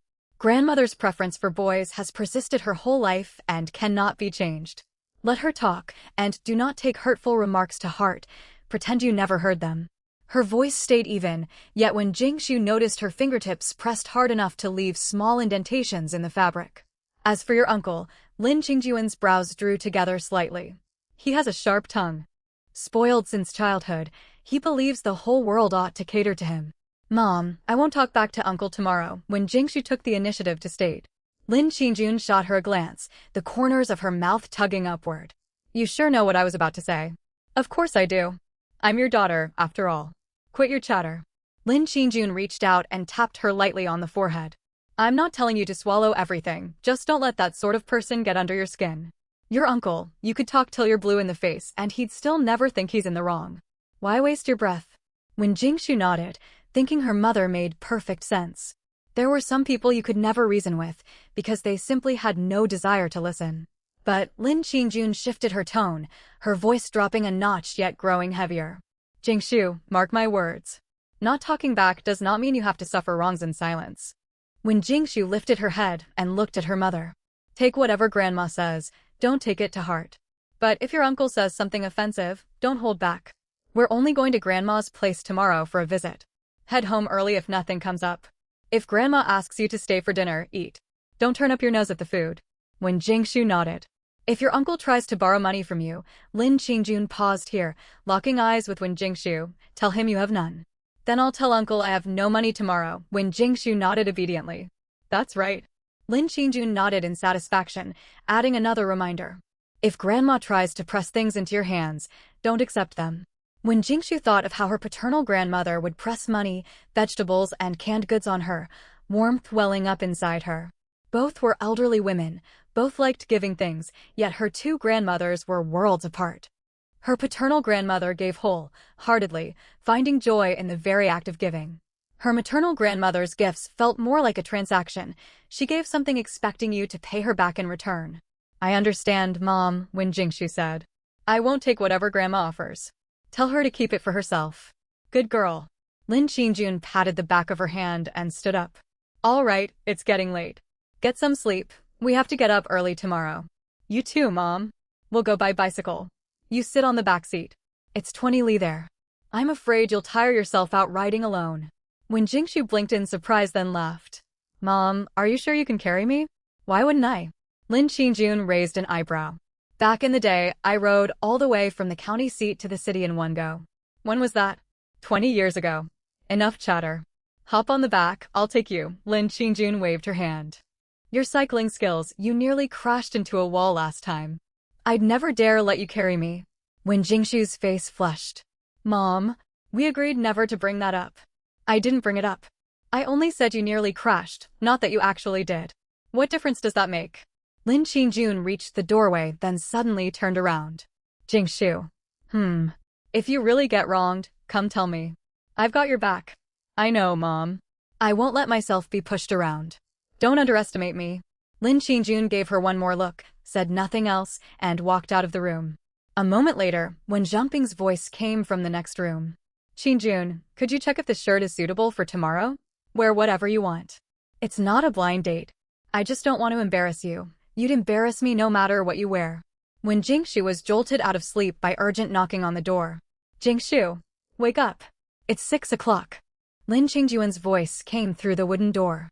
When Jingshu sleepily opened one eye, fished her wristwatch out from under her pillow, it was exactly 6. She rolled over, pulled the quilt over her head, and mumbled, Mom, it's only 6. So what? Get ready, eat breakfast, and we leave at 7. We'll barely get there by 8. I still have a work survey at the commune. This isn't just a casual family visit for you. When Jingshu spent 3 seconds psyching herself up under the covers, then shot upright. Still half asleep, she answered at once, I'm up, really up. Not daring to dawdle any longer, she quickly dressed and washed up. Finished with her preparations, she went downstairs into the kitchen. 2 bowls of steaming millet porridge, a plate of shredded pickled vegetables, and 2 multi-grain steamed buns sat on the stove. Lin Qingjun was already seated at the table eating. Her father and second brother were still asleep as they did not need to go to work early. Morning, Mom. When Jingshu sat across from her and picked up her porridge bowl for a sip. Hurry and eat. No dilly-dallying. Lin Qingjun did not look up, crunching on pickled vegetables with her chopsticks. When we arrive at Grandma's, I'll drop you off at the gate and head over to the commune for my survey. Stay and chat with Grandma. I'll come back around noon. Got it. We'll probably eat lunch there. Don't complain about the food. Country meals are simple, but they'll fill your stomach. Mom, when have I ever complained? When Jingshu bit into her steamed bun. I'm easy to please. I'll eat whatever's put in front of me. Easy to please? You're quite fussy. Lin Qingjun set down her chopsticks and stood. I'm going to wheel the bike out. Wash the bowls when you finish eating. Sure thing. When Jingshu finished her porridge in a few quick gulps, washed the dishes, closed the kitchen door, and grabbed her satchel before stepping outside. In the yard, Lin Qingjun had already rolled out her old 28-inch bicycle to the gate and was checking the tires. Tire pressure's fine, no need to pump it up. Lin Qingjun straightened and brushed dust off her hands. Did you bring the gifts? Yes. When Jingshu patted her satchel. 2 towels, 2 rolls of dried noodles, and 2 pork sausage sticks for Grandma. We can eat the sausages at noon, otherwise I'll get hungry later. Is that enough? More than enough, Lin Qingjun waved her hand. When we get back, I'll give you some pocket money. No need, I still have plenty left. Lin Qingjun shook her head, straddled the bicycle and steadied herself with one foot on the ground. Hop on. When Jingshu stared. Mom, you're really carrying me? Of course. When have I ever lied to you? Are you sure you can manage? It's 20 li. Lin Qingjun looked at her with a stare that clearly said, dare to doubt me and you'll regret it. When Jingshu did not dare argue further. She climbed onto the back seat, one hand gripping the bike seat and the other holding her satchel. Lin Qingjun pushed off, and the bicycle rolled smoothly forward. Mom. Aren't you tired? Want me to take over for a bit? Not tired. We've barely started. Sit still and don't fidget. After riding roughly 4 or 5 li, Lin Qingjun's breathing grew noticeably heavier. Though she would not admit it, when Jingshu could hear she was pushing herself. Mom, let me ride, when Jingshu tapped her mother's back. No need, don't push yourself too hard. If you wear yourself out, how will you do your survey or ride back tonight? Lin Qingjun fell silent for 2 seconds, then sighed and squeezed the brakes, planting one foot on the ground. Fine, you ride. When Jingshu jumped down and took hold of the handlebars. Lin Qingjun sat stiffly on the back seat, hands gripping the bike seat. It had clearly been a long time since she had ridden as a passenger. Hold on tight, Mom. Don't fall off. Just ride. I'm perfectly steady. When Jingshu pushed off and the bicycle moved forward steadily. Sitting behind her, Lin Qingjun watched her daughter's back, a faint smile tugging at her lips. Your cycling has improved, she praised, a rare compliment. Naturally. Your daughter is good at everything she does. When Jingshu tilted her chin up, a hint of pride in her tone. Mother and daughter bantered back and forth, and the 20-li journey slipped by before they knew it. They arrived at Daliashu commune. Grandma's house stood at the eastern end of the village, 3 adobe rooms and a small courtyard. The courtyard wall was built from broken bricks, barely waist high. Everything inside was visible from outside, an old persimmon tree, a water vat, and chickens scratching about on the ground. Lin Qingjun hopped off the back seat and pointed toward the gate. We're here. Go on in. I'm off to the commune for my survey. I'll pick you up at noon. Aren't you going inside for a moment, Mom? When Jingshu propped the bicycle upright. No, I'm short on time. Lin Qingjun waved her hand. Go in. Don't linger at the gate.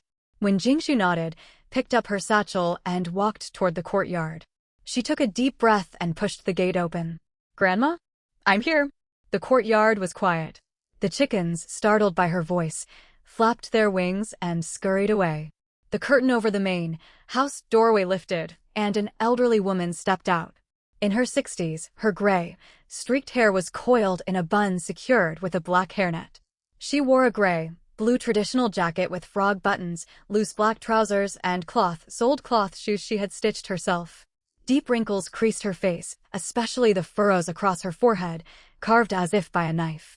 Her gaze held a judging quality, as though she were appraising how much an object was worth. This was her maternal grandmother, Zhang Guiying. You've arrived, Jingshu. Grandma's voice was quiet, holding little warmth. Grandma.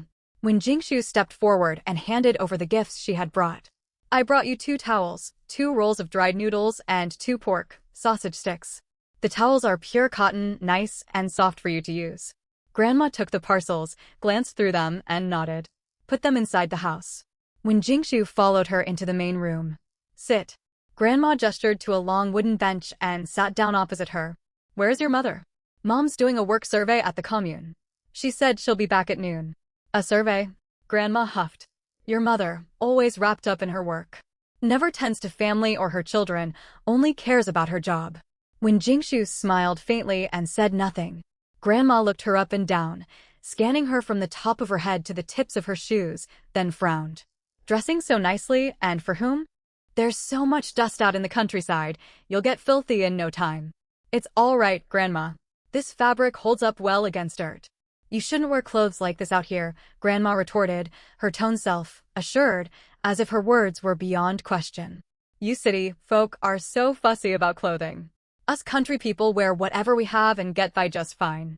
When Jingshu ignored her, she knew what her grandmother was like.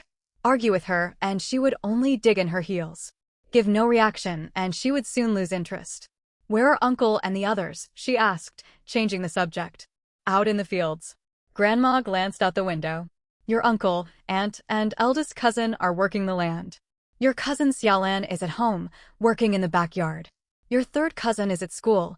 He won't be back until noon. When Jingshu glanced out the window and caught sight of a thin figure in the backyard, bent over pulling weeds in the vegetable plot. I'm going to see Xiaolan. She stood up. Grandma shot her a look but did not stop her. Don't distract her. She has a lot of work to finish this morning. Paying no heed, when Jingshu walked toward the backyard. The backyard was even smaller than the front. Against the wall lay a small vegetable patch with sparse rows of chives, green onions, and spinach. A pile of firewood stacked in the corner stood beside a hand-operated water pump. A girl squatted in the vegetable patch pulling weeds. She lifted her head at the sound of footsteps. 15 or 16 years old, of average height with a good frame, yet painfully thin, her clothes hung loosely on her body. She had a round face with low cheekbones, the sort of face that ought to look plump and fortunate, yet her cheeks were sunken from lack of weight, making her eyes appear especially large. They were apricot-shaped, the outer corners tilted slightly upward. Her eyelashes were not long but beautifully curled, like small folding fans. Her gaze was clear and untainted. Her hands were covered in mud, with red scratches left by grass blades across the backs. Jingshu, Jia. At the sight of Wen Jingshu, Lin Xiaolan hastily stood up, wiped mud off her hands on her trousers, and hurried over. When did you get here? I didn't hear a thing. I just arrived. I was talking to Grandma up front. When Jingshu studied her cousin, her heart heavy. You've lost more weight since I last saw you. Lin Xiaolan smiled awkwardly, glancing down at herself before looking back up. No, I haven't.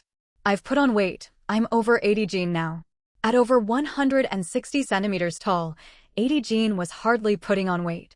When Jingshu did not call her out on it, she squeezed Xiaolan's arm. It was hard, all bone with little flesh. You work out in the fields every day, eating so little. No wonder you're so thin.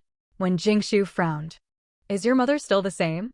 Saving all the good food for Xiaojun and Xiaodong. Xiaolan's smile faltered for a moment before she recovered, waving her hand. It's fine. I'm used to it. My brother does heavy labor, so he needs more food. Xiaodong is growing up, he also needs good meals. I don't do strenuous work, so eating less doesn't matter.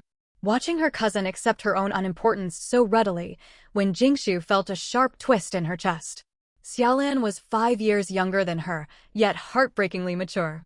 Within this household, she was the overlooked one, the one sacrificed, always pushed to the very back of the line. You finished junior high, didn't you? When Jingshu asked. Yes, last year.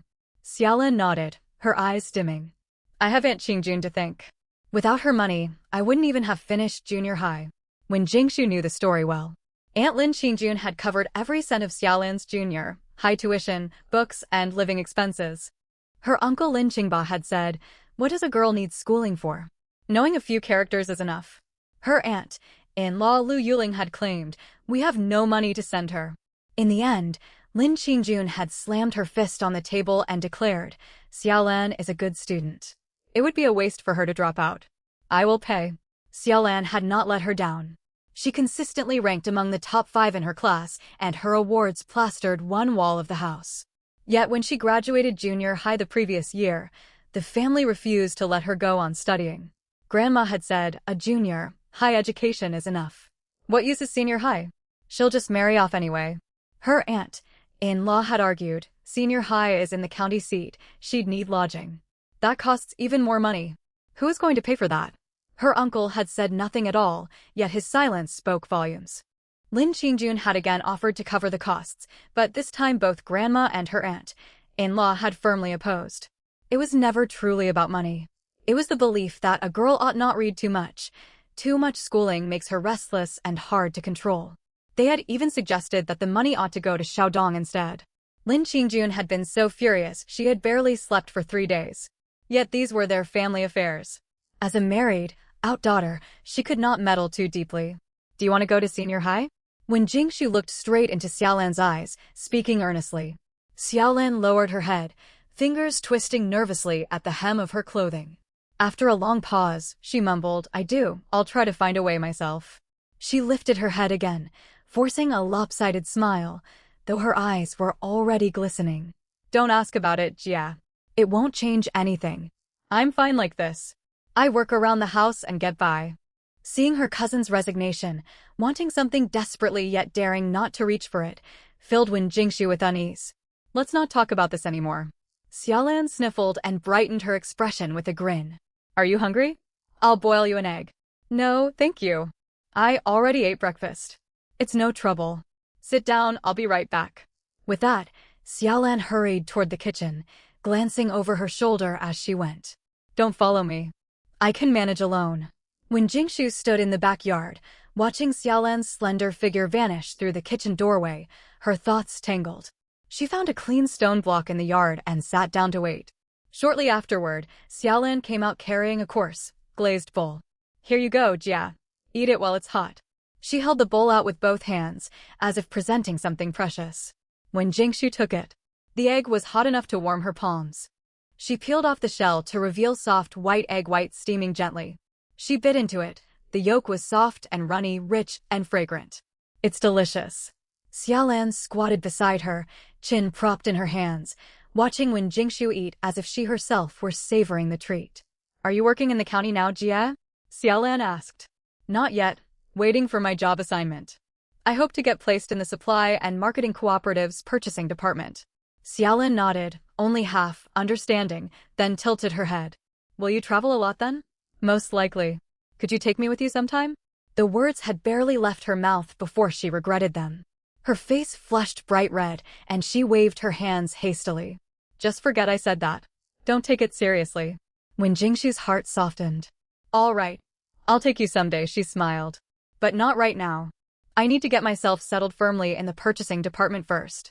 Xiaolan's eyes lit up like 2 bright lanterns, and she nodded repeatedly like a pecking chick. Yes, I'll wait. When Jingshu finished the last bite of egg, pulled a paper, wrapped parcel out of her satchel, and pressed it into Xiaolan's hands. Take this. It's dragon, whisker pastry. Very tasty. Hide it somewhere and eat it little by little. Xiaolan glanced down, her eyes lighting up, yet she quickly tried to give it back. I can't accept this, Jia. Last time you gave me candy, my mother found it and scolded me. She said all you think about is eating.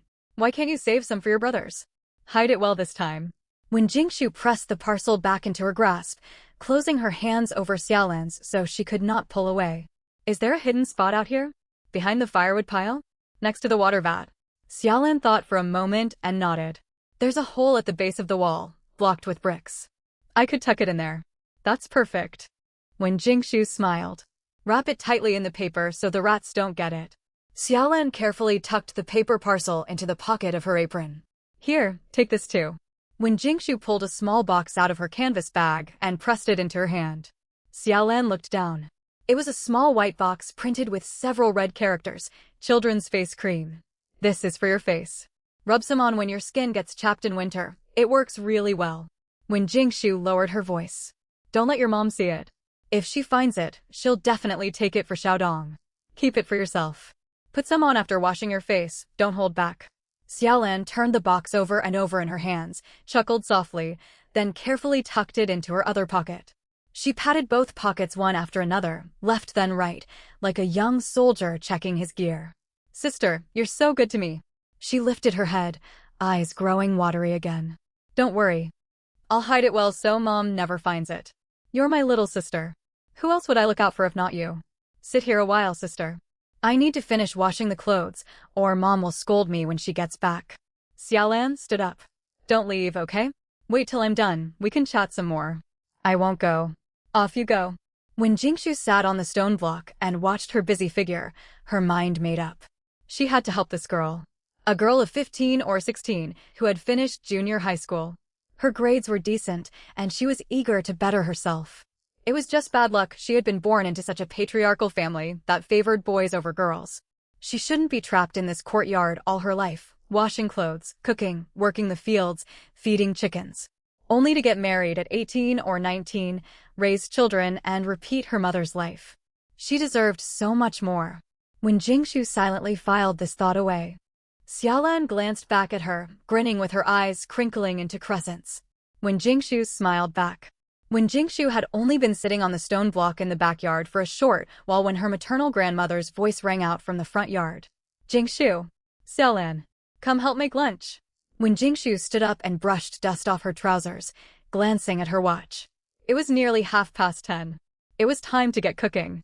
Xiaolan poked her head out, her hands still dripping with water. Coming. She trotted over to Wen Jingshu and lowered her voice. Sister, Grandma said we're keeping lunch simple. You'd better prepare yourself. How simple?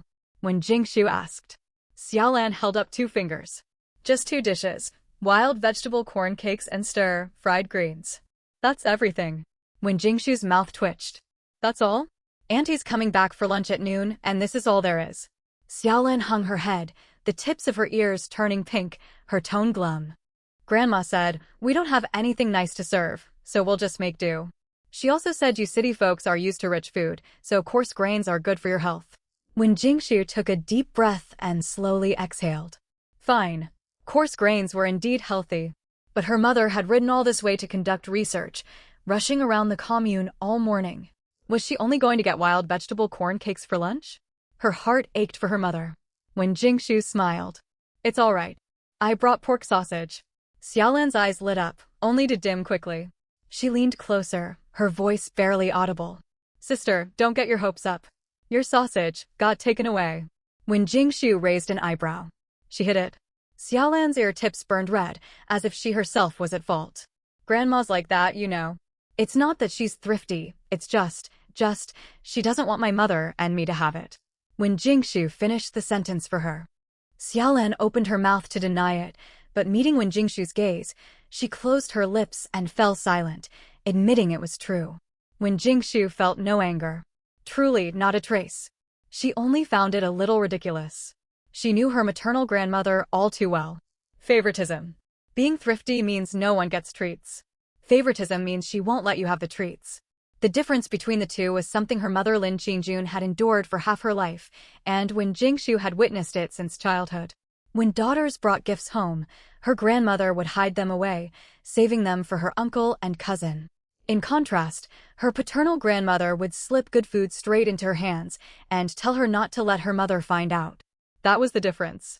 But today, she was determined not to let things slide. Let's go inside and talk. She tugged Xiaolan toward the kitchen.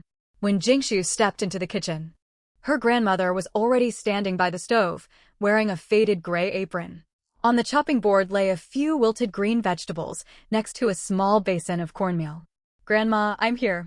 When Jingshu greeted her cheerfully, her tone sweet, as if nothing was amiss. Her grandmother did not lift her head. Xiaolan, go pick wild vegetables. You need the dough to steam the corn cakes. We'll fry the greens later. When Jingshu nodded, rolled up her sleeves, and set to work. As she kneaded the dough, she glanced around the kitchen. Sure enough, there was no sign of the pork sausage. She did not mention a word about it. Not a word about the sausage, not a word about food. Nothing at all. Xiaolan returned with wild vegetables picked from the yard, squatted by the wall to sort them, and kept stealing glances at Wen Jingshu, looking worried. Wen Jingshu gave her a reassuring smile, wordlessly telling her, "Don't worry, I have a plan." The corn cakes went into the steamer, and the washed greens were set on the board waiting to be cooked.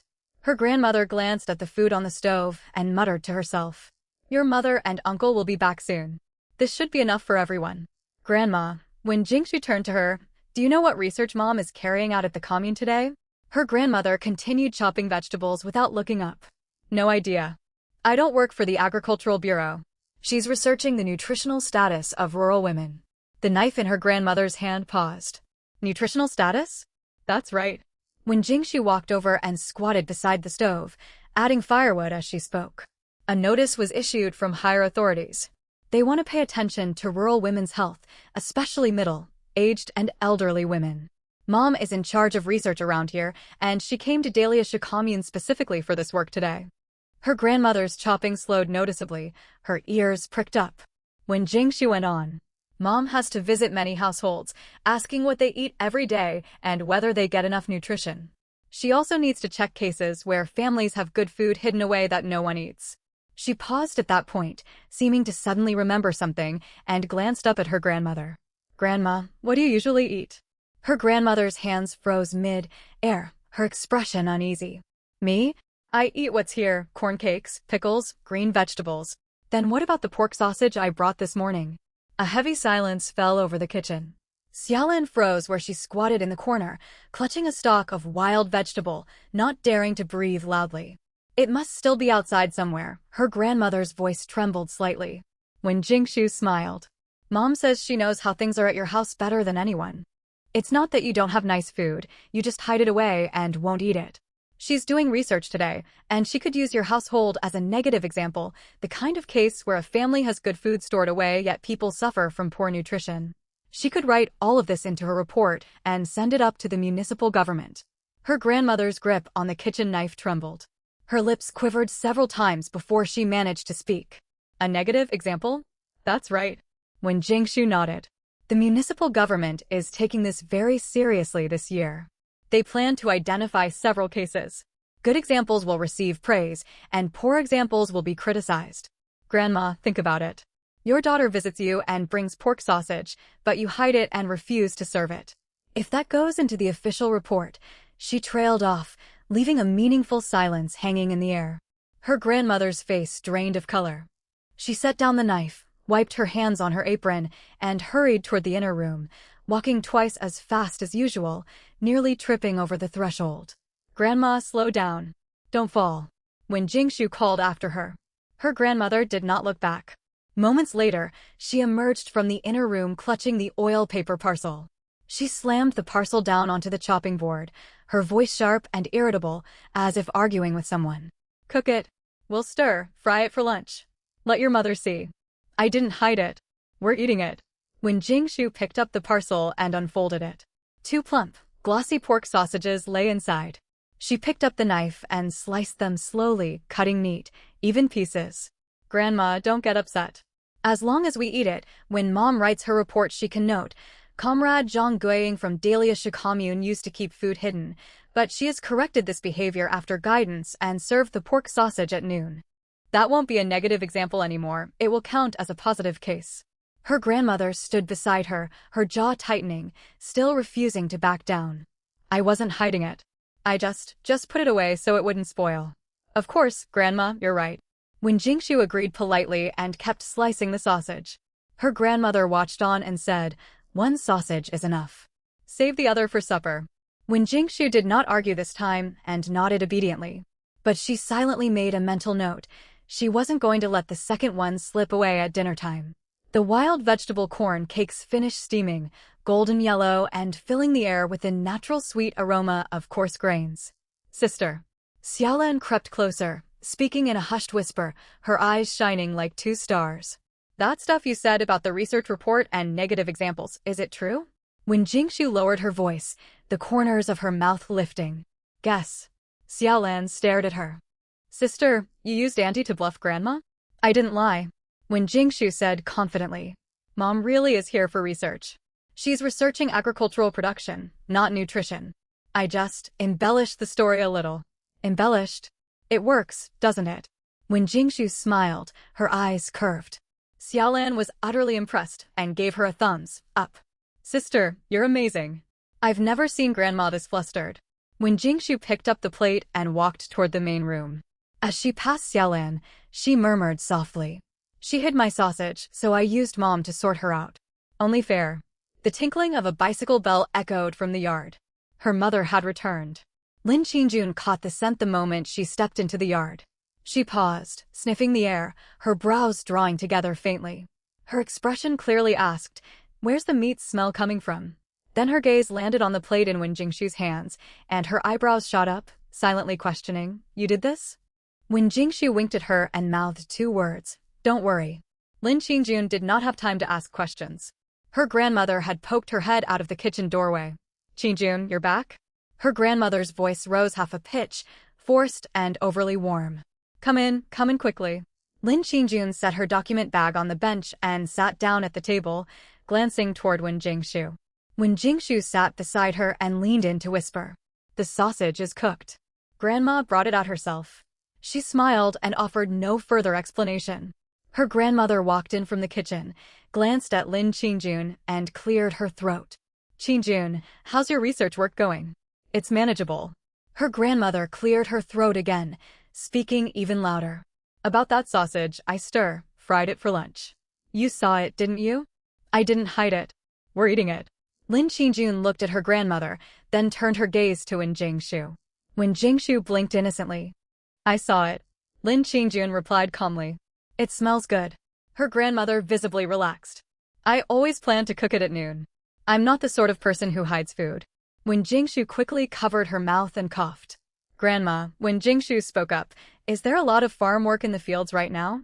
"Plenty," her grandmother said. "Your uncle and the others have been working out there all morning, along with your aunt and Xiaojun." Wen Jingshu hummed in response and said nothing more. Xiaojun was working too.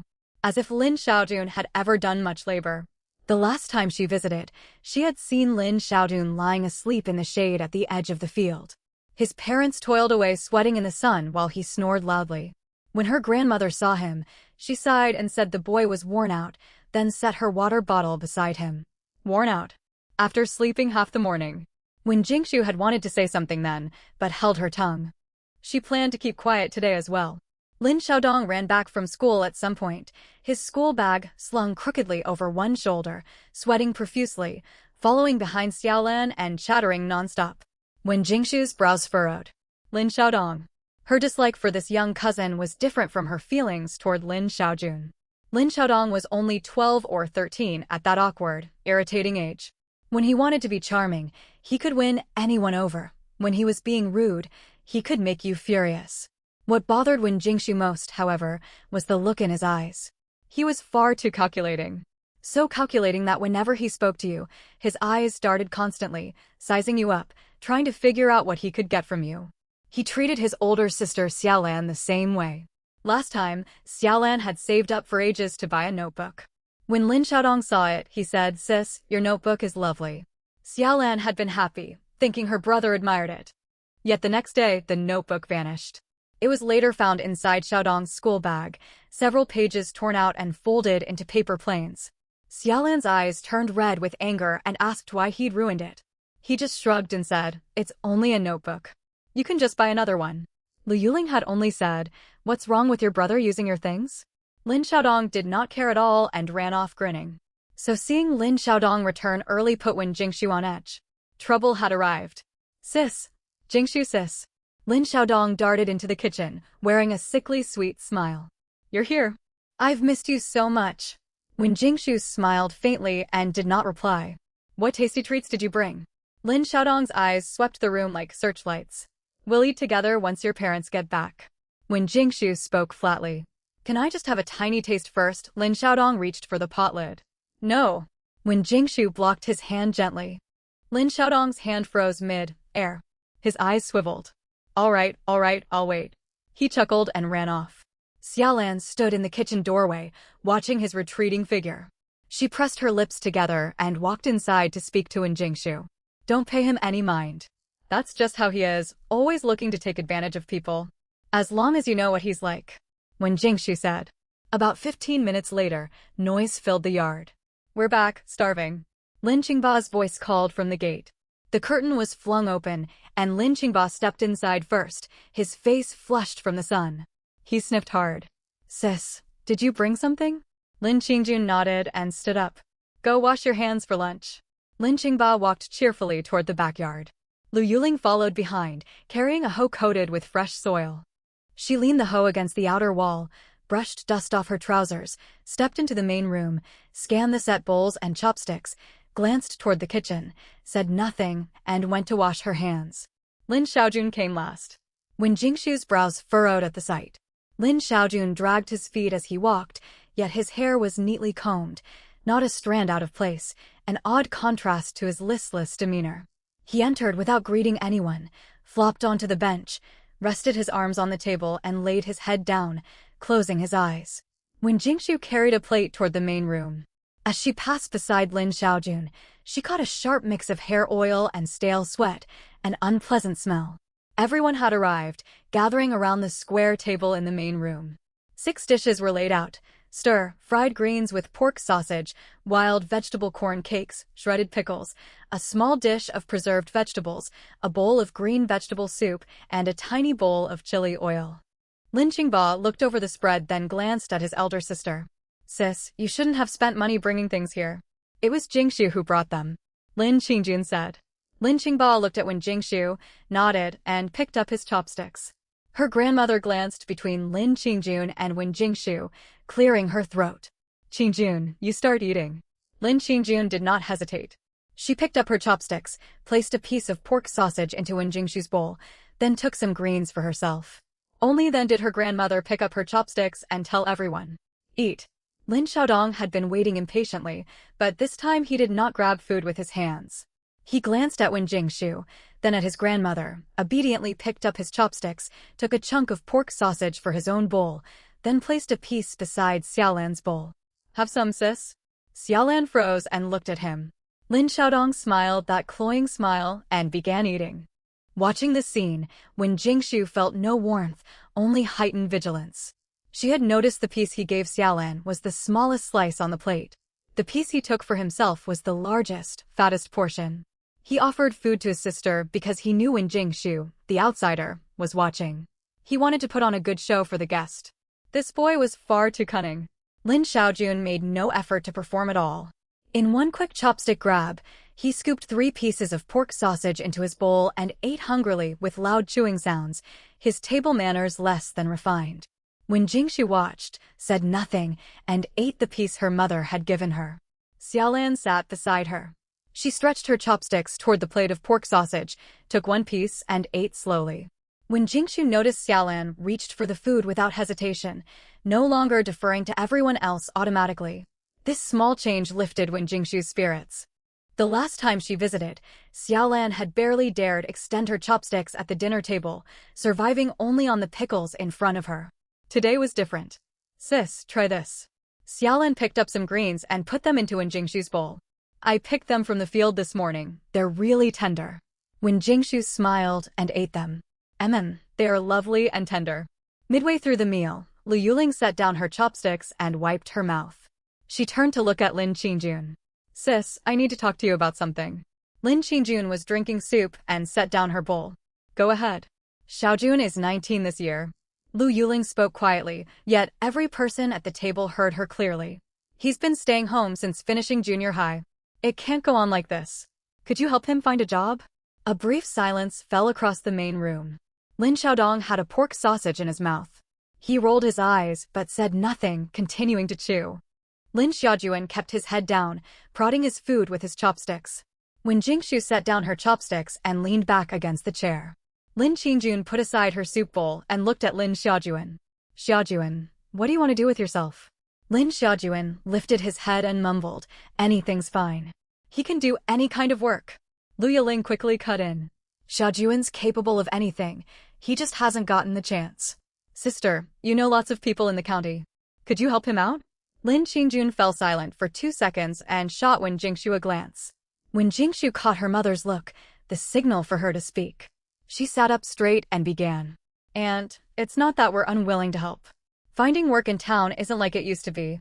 Factories require entrance exams for recruitment, government offices demand formal education, and even the supply and marketing cooperative expects workers to be able to keep accounts and write reports. Xiaojuan only finished junior high school. She left the sentence unfinished, yet her meaning was crystal clear. Lu Yiling's face stiffened.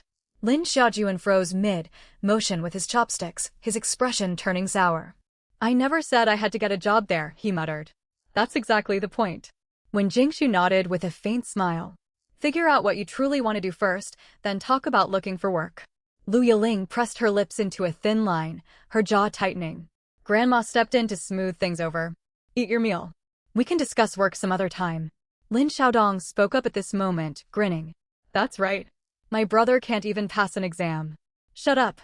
Lu Yiling and Lin Qingba shouted in unison. Lin Xiaodong shrank his neck, yet the smile lingered on his face. He darted a glance at Wen Jingshu, as if saying, "See how clever I am?" Wen Jingshu ignored him. She picked up her soup bowl and took a slow sip. Lu Yiling stayed quiet for barely 2 minutes before speaking again. "Sister, there's another matter." Lin Qingjun set down her bowl and turned to her. "Xiaojuan is 19 this year. It's time for him to find a partner." Lu Yiling spoke confidently. "You have a wide circle of acquaintances in the county. Do you know any suitable young women? Town girls with steady jobs, decent looks. Introduce one to Xiaojuan." When Jingshu could not hold back and let out a small huff, quickly covering her mouth with her hand. Everyone at the table heard the sound. Lin Xiaojuan's face flushed from the base of his neck all the way to the tips of his ears. "Mom," he called out glumly. "Be quiet." Lu Yiling shot him a sharp glare. When Jingshu looked at Lu Yiling. "Aunt, isn't it a bit early to introduce a partner for Xiaojuan when he doesn't even have a job?" "It's not early at all." Lu Yiling raised her voice. "What will Xiaojuan say if the girl asks what work he does?" When Jingshu tilted her head, looking as innocent as a schoolchild asking a simple question. Lu Yiling opened her mouth but could not find a reply. Should he say he stays at home all day? When Jingshu pressed. Lu Yiling's complexion darkened. Lin Qingjun set down her bowl and looked at Lu Yiling, her tone calm and firm. "Yiling, sort out the matter of his work first before bringing up anything else." Lu Yiling's lips trembled repeatedly. In the end, she glanced at Lin Qingba. Lin Qingba had not uttered a single word the whole time, focused solely on eating. He had helped himself to most of the pork sausages, barely any remained on the plate. "Enough, enough," Lin Qingba finally spoke, waving his chopsticks. "We'll sort Xiaojuan's affairs out later. Let's eat." Lu Yiling glared at him but said no more. She picked up her chopsticks and took a big mouthful of pickled shredded vegetables, chewing loudly. Lin Xiaojuan slammed his bowl against the tabletop with a sharp crack. The legs of his chair scraped harshly across the floor as he stood and stormed out of the main room. After the meal, when Jingshu helped Xiaolan clear away the bowls and washed dishes in the kitchen, Xiaolan edged closer, her voice quiet but steady. "Sister, you spoke your mind firmly today." "I only told the truth." When Jingshu stacked the washed bowls on the shelf. "I know." Xiaolan nodded. "My brother really isn't in a good state. If Mom keeps spoiling him, he'll end up accomplishing nothing." When Jingshu glanced at Xiaolan. "As long as you understand that. I know full well." Xiaolan dried the chopsticks and placed them in the holder. "I can't change what happens to my brother and Mom won't listen to me. But I decide my own future." "What do you mean?" "I want to go to senior high school. I'll take the entrance exam on my own. If I pass, I'll find a way to pay the tuition. Anne offered to cover the fees last time, but I turned her down. I can manage by myself." When Jingshu looked at her, a warm feeling rising in her heart. She had worried Xiaolan was too timid, crushed by her family until she lost all resolve. Now she realized Xiaolan was not without strength. She simply kept her resolve hidden deep inside. She did not complain or make a fuss, yet she knew exactly what she wanted. "Sit for the exam. If you pass, I'll help you sort out the tuition." Lin Qingjun stood in the kitchen doorway. "Jingshu, it's time to leave." When Jingshu wiped her hands and walked out of the kitchen. As she passed through the main room, Grandma sat on a long bench, turning the cotton towel over and over in her hands. Grandma lifted her head and met Wen Jingshu's eyes, her lips moving slightly. When Jingshu smiled. "Grandma, that towel is pure cotton. Keep it for yourself. Travel safely on the way." "I will." When Jingshu walked into the yard. When she passed the old persimmon tree, she spotted Lin Xiaojuan squatting beneath it. She glanced at him but said nothing. Lin Xiaojuan did not lift his head when Jingshu walked past him. When she reached the courtyard gate, Lin Xiaodong appeared out of nowhere and trotted over with a grin. Sister, can you bring me some snacks next time you come? And we'll see. When Jingshu cut him off, Lin Xiaodong's smile faltered for a moment, then returned right away. All right. Take care on your way, sister. When Jingshu did not look back, she climbed onto the back of the bicycle and wrapped her arms around Lin Qingjuan's waist. Mom. Xiaolan says she wants to go to senior high school. She plans to take the exam and handle the tuition herself. That girl takes after me. When Jingshu rested her cheek against Lin Qingjuan's back and smiled, Lin Qingjun leaned the bicycle against a jujube tree, held her waist as she climbed upstairs, and muttered, "The benches at your grandma's house are harder than stone." She then vanished up the staircase. When Jingshu stood in the yard for a moment, once she heard the door close upstairs, she turned and headed out. She was worried about Shen Jiheng. 20 sausages, 20 jean of oil, and 20 rolls of dried noodles were a substantial amount for the black market. It was the first time the boy had taken such a large stock. She did not want anything to go wrong. She pulled 20 towels and 20 bars of laundry soap out of her system storage and stuffed them into an old cloth sack. After a moment's thought, she took out 5 apples she had snapped up earlier. Each one was as big as a fist. These were for the brother and sister. She stepped outside, hopped on her bicycle, and turned into the narrow alleyway. From a distance, she saw Shen Jiheng squatting on a threshold. The second he caught sight of her, he shot to his feet. Sister, you're finally here. When Jingshu was startled by his reaction. What's wrong? Trouble with the goods? Trouble? Shen Jiheng broke into a wide grin. Sister, come inside with me. He snatched the cloth sack from her hands, surprisingly strong for his lean frame, and grabbed the bicycle handlebars, pulling her toward the courtyard. When Jingshu stumbled. Slow down. Who takes responsibility if something breaks? I do. Shen Jiheng did not look back. 130 yuan. Count it, sister. Shen Jiheng pushed a cloth bundle toward her, his chin tilted up, unable to hide his quiet pride. You sold everything? When Jingshu raised an eyebrow. What time did you head over last night? 3 in the morning. Shen Jiheng lowered his voice. It's safer on the black market at that hour. Only regular buyers come around. They have money and no good stock when they see it. Everything sold out. Shen Jiheng stood before her with his hands on his hips, chin raised, looking like a general fresh off victory. Snapped up in less than an hour. How much profit did you make? She asked. I sold the sausages at 3 yuan 50 apiece, 70 yuan total. The oil was 3 yuan 50 a jean, another 70. Dried noodles 1 yuan a roll, 20 yuan. Total sales 160 yuan. Subtract the 130 yuan cost price, net profit. 30 yuan, when Jingshu finished for him. Sister, what did you bring this time? His gaze fixed on the cloth sack she had carried. When Jingshu opened the sack and pulled out 20 towels in pale blue, off, white, and light pink. Next came 20 bars of milky white laundry soap, carrying a faint coconut oil fragrance. The towels sell for 1 yuan each, soap the same price. Be careful when you sell them. Safety comes first. I'll listen to you, sister. When Jingshu pulled a small net bag holding 5 bright red apples from the sack. Where's Jiwan? She asked. She's washing clothes out back. Shen Jiheng took the net bag and called toward the rear yard. Jiwan, come out. The fabric curtain was swept aside and Shen Jiwan ran out. When the young girl saw Wen Jingshu, she trotted over and looked up. Hello, sister. Her voice was clear and crisp, far stronger than their last meeting. There was color in her cheeks now, no longer sickly pale. Jiwan looks lovely today. When Jingshu knelt down and held out the net bag. I brought you apples. They're very sweet. Shen Jiwan stared at the 5 large red apples, her mouth falling open and eyes wide.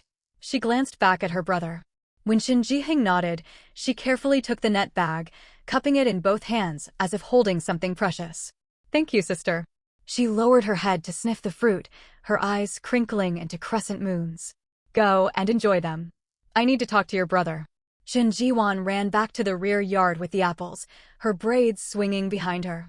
Sister, I'll go sell the towels and soap tonight. They should move quickly. Good. Tomorrow I'll try to get you more stock. When Jingshu thought for a moment. Also, stay indoors as much as you can during the day and catch up on sleep. You need to be alert selling goods at night. Don't let your concentration slip. I understand, sister. Shen Jiheng nodded, then remembered something. Sister, about the gold bracelet, I told you I don't want it. When Jingshu cut him off. Keep it. It can help you out in an emergency. Your little sister is only 8. It's hard supporting her on your own. Don't drain all your savings. Shin Jihing murmured and his voice subdued. I'll hold on to it then. When I make big money, I'll have a new one made for you. When Jingshu laughed. Very well, I'll wait. Don't get a thin one, I want a solid bracelet. You have my word, sister. I'll get you one bigger than mother's. Sister, if you won't take the bracelet, I'll give you 40 yuan from this profit. All right. Sister, I need to tell you something. He suddenly lifted his head, his expression turning serious. Go on. While I was selling early this morning, a man asked me where I got all my goods and whether I could supply him regularly. I ignored him, but I think we won't be able to keep this hidden for much longer. When Jingshu's brows drew together slightly, she had considered this possibility. The black market was not beyond the reach of the law. Selling goods once or twice attracted no attention, but frequent stalls stocked with better and more merchandise than everyone else would inevitably draw unwanted notice. What do you think we should do? She asked. Shin Jihung thought it over and lowered his voice. Sister, I don't think we should go every night. Come every few days only, don't bring too much stock each time, leave as soon as everything sells, and don't linger. We also can't stick to the same spot, we need to move around. When Jingshu watched him, silently impressed. The boy was shrewder than she had expected. You're right, she said. Besides, it's too dangerous for you to go alone. Do you have any trustworthy friends who can keep watch and help carry goods? Shin Jihing thought for a moment. There's one, Zhao Junyi. We grew up together. His father was also sent down to the countryside, and his mother remarried. He's on his own. Honest, tight-lipped, and hardworking. Ask him if he's willing to work. Set his wages reasonably. I will. Shin Jihing nodded. Bring Zhao Junyi with you next time I come. I need to see if he's reliable. Understood. When Jingshu checked her watch. It was nearly 4 o'clock. She needed to head home. Her mother had tired herself out at Grandma's house, so she wanted to get back early to prepare dinner. She bid Shin Jihing farewell and left. After leaving Shin Jihung's home, when Jingshu cycled into a quiet alley, seeing no one around, she quickly pulled items out of her system's storage. A box of mixed nuts, 5 rolls of egg noodles, 5 bars of laundry soap, 10 apples. She stuffed everything into her canvas bag. The bag bulged so full the zipper would not close, and she had to hold it shut with one hand. After another moment's consideration, she dug 2 boxes of dragon beard candy out of storage and slipped them into the side pockets. Her mother had barely eaten at Grandma's house. Most of the pork sausages had ended up with her uncle and Lin Xiaojun. Lin Qingjun had only picked at 2 servings of green vegetables and drunk a thin bowl of wild vegetable soup. She wanted to make something nourishing for her mother once they got home. She cycled back to her courtyard, propped the bicycle under the jujube tree, and carried the heavy canvas bag inside. Footsteps sounded from upstairs. Lin Qingjun walked down, her hair neatly combed again, wearing a pale blue cotton home dress. She looked more rested, yet exhaustion lingered at the corners of her eyes. She spotted the overstuffed canvas bag in Wen Jingshu's hands and raised an eyebrow. One of the post office again? When Jingshu set the bag on the square table and began taking out the goods as she spoke. I sent a letter to Sun Huihui and the others, asking if they can help me source more goods. I also picked up the parcel she mentioned sending last time. Look, Mom. Lin Qingjun picked up the box of mixed nuts and flipped it open, revealing walnuts, almonds, cashews, and raisins mixed together. She lifted a bar of laundry soap and inhaled its faint, mild coconut scent. Lin Qingjun set down an apple and glanced at her daughter. Your classmates have helped you so much. Have you properly thanked them? I have. When Jingshu nodded vigorously. I mailed things to them. We exchange goods as a way to return favors. Don't worry, Mom. I'm not someone who only takes without giving back. Lin Qingjun looked satisfied. She picked up the bag of apples and walked toward the kitchen. Your father and second brother can try these tonight. When Jingshu followed her mother into the kitchen and rolled up her sleeves to help. Mother and daughter set about preparing dinner. Lin Qingjun washed 2 apples and cut them into wedges, arranging them on the center of the square table. When Jingshu got ready to cook, she checked the ingredients in the kitchen. Neither of them had eaten enough at Grandma's at noon, so she planned a hearty supper. They had just set the meal on the table when the courtyard gate creaked open. I'm home. When Zhongping's voice boomed across the yard, loud enough to rattle the window paper. He pushed open the door, hat still on his head, and sniffed the air first. What smells so good? His eyes landed on the plate of bright apple wedges and widened. Apples? Where did you get such big apples? Jingshu's classmate sent them from the provincial city, Lin Qingjun replied, carrying a bowl of noodles over. When Zhongping picked up an apple wedge and took a crunching bite. Sweet. Far sweeter than the ones sold at the supply and marketing cooperative. When Yenhe was the last to walk in. He washed his hands and sat down. He glanced at the apples, then at Wen Jingshu, the corners of his mouth lifting in a quiet smile. He said nothing. The whole family gathered around the table to eat noodles. When Zhongping finished first, slurping his way through a full bowl, he set down his chopsticks, drained the leftover soup, and sighed contentedly. Midway through the meal, second brother suddenly asked, Jingshu, are you busy tomorrow? Nothing important. Why? The hospital is holding an event tomorrow. Do you want to come? It's quite lively, and they're handing out supplies. What kind of event? A free medical consultation together with material distribution. The hospital is cooperating with the Commerce Bureau. You can meet several people there. It might help with your work assignment. The Commerce Bureau? When Jingshu's eyes lit up, and she paused with her chopsticks mid-air. Which departments will be there? Various ones. When Yenhe watched her obvious excitement and smiled.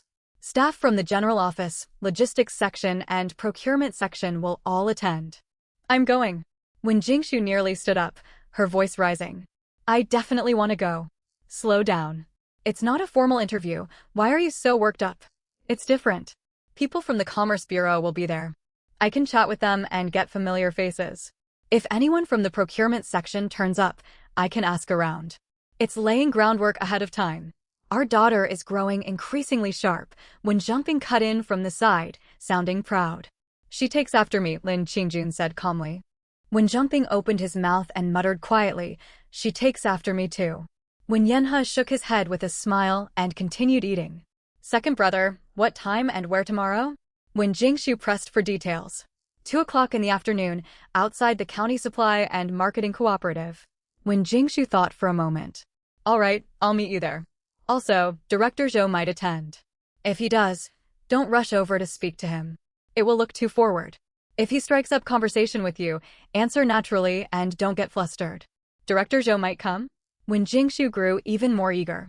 It's only a possibility, not certain. Finish your meal first. Don't get carried away.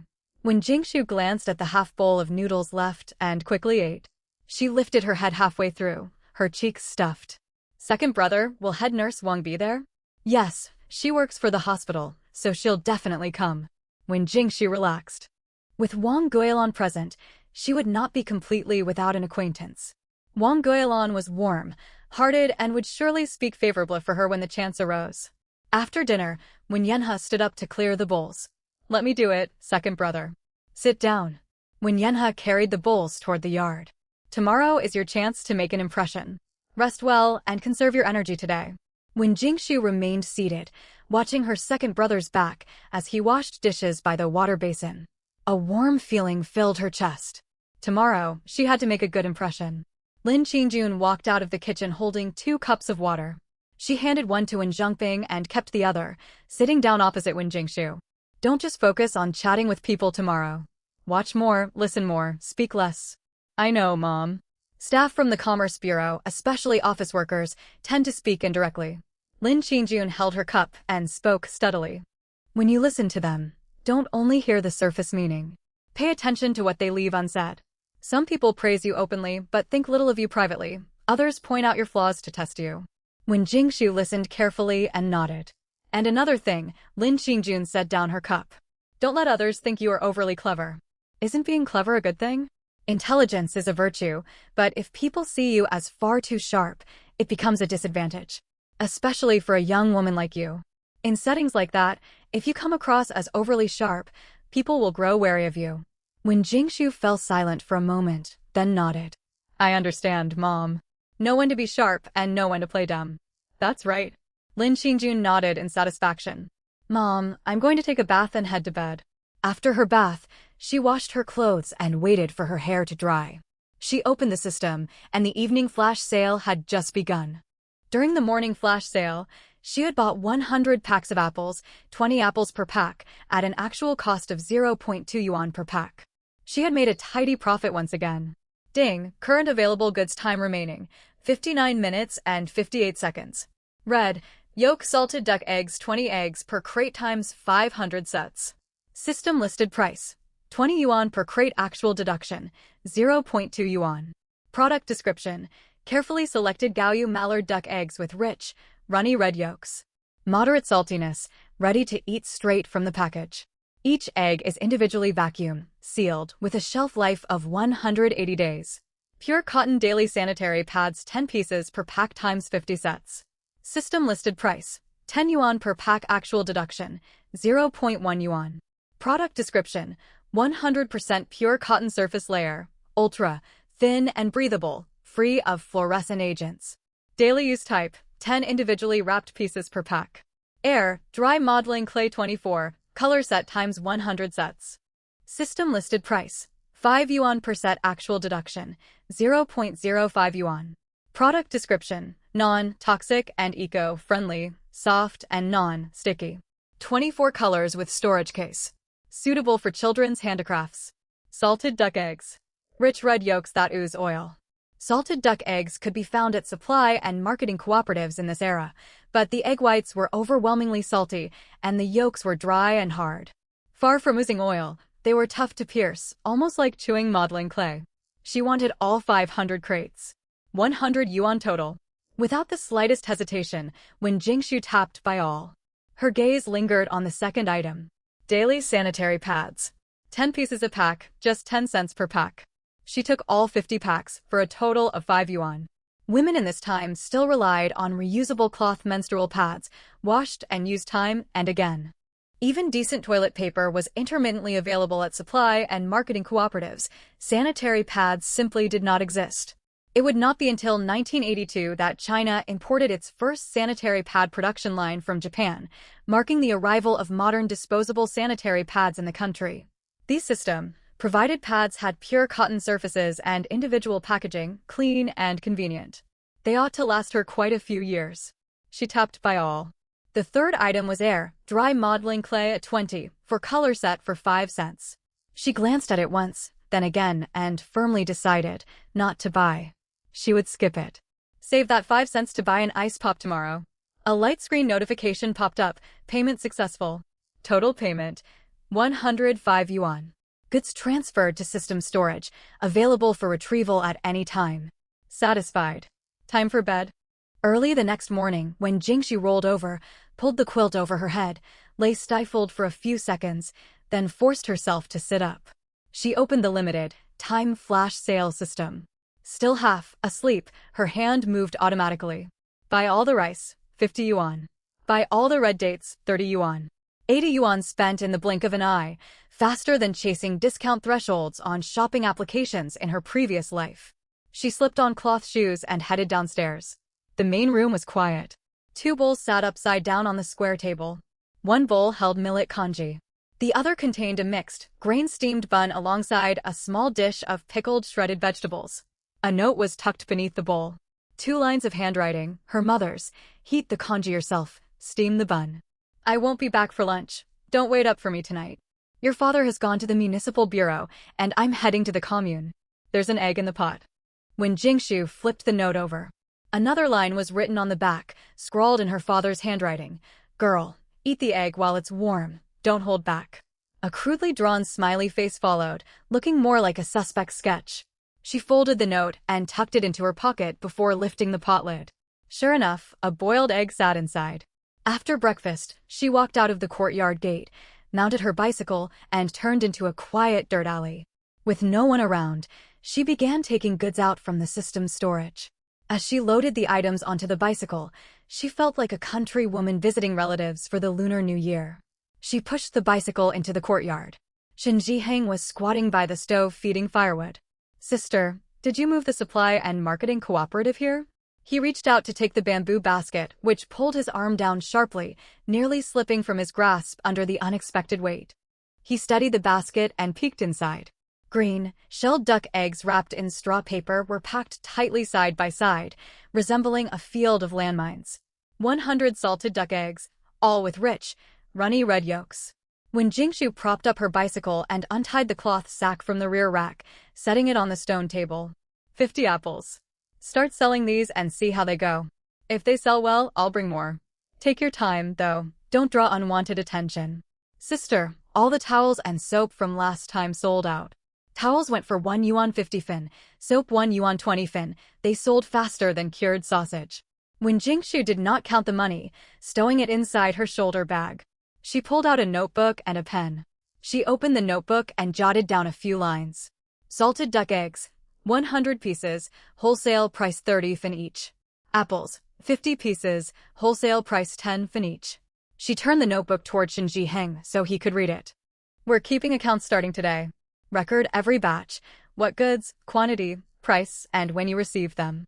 I won't set your selling price. All profits are yours. But these count as stock purchase from me, and you need to settle the wholesale cost. Sister, this price. It stays as it is. When Jingshu closed the notebook and pushed it toward him, you put in the hard work selling, and I supply the goods. We're in the same boat. If the boat sinks, we both suffer. If it stays steady, we earn together. Keep the notebook. Log every sale batch, and I'll reconcile the accounts each time I come. Shinji Heng stood and walked toward the stove. Stay for lunch at my place, sister. No need, I ought to head back. There's meat. His tone was stiff, eyes fixed on the stove door frame. Yesterday someone traded pork for towels on the black market. More than 3 gene of streaky pork. I set some aside. Very well, I won't decline then. Shinji Heng's shoulders visibly relaxed. He turned and hurried into the stove room, as if afraid she might change her mind. At that moment, the curtain to the backyard lifted, and Shinji Wan ran out. Her hair was tied into 2 small tufts, one on each side, like little lamb horns. Sister. She ran up to Jingshu and tilted her head to call out. When Jingshu squatted down, pulled a handful of red dates from her pocket and placed them in the girl's palm. Jiwan looks lovely today. Who tied your hair? Brother did. Jiwan tilted her head to think, then added, it took him ages. When Jingshu took 2 red ribbon ties from her pocket, she had removed the spare ribbons from her own braid that morning, waving them in front of Shinji-wan. Shall I read your hair for you? Make it even prettier. Shinji-wan's eyes lit up, and she nodded vigorously, forgetting all about the red dates. She set them on the stone table and stood neatly with her back turned. When Jingshu wove 2 thin braids that fell behind her ears, tying tiny bows with the red ribbons at the ends. It looks beautiful. Shinji-wan ran over to the water vat and stared at her reflection on the water surface. Look, sister. Isn't it pretty? Very pretty. When Jingshu stayed squatting, watching the girl bounce excitedly beside the vat, her heart softening. Sister, play with me. Shinji-wan returned and grabbed Jingshu's hand. What shall we play? Stone tossing. Shinji-wan scooped up a handful of smooth, evenly sized pebbles from the corner. She squatted on a flat patch of ground in the yard and scattered the stones. She looked up at Jingshu. Do you know how to play? Of course she knew. She had played this game countless times with the children in the alley during her childhood.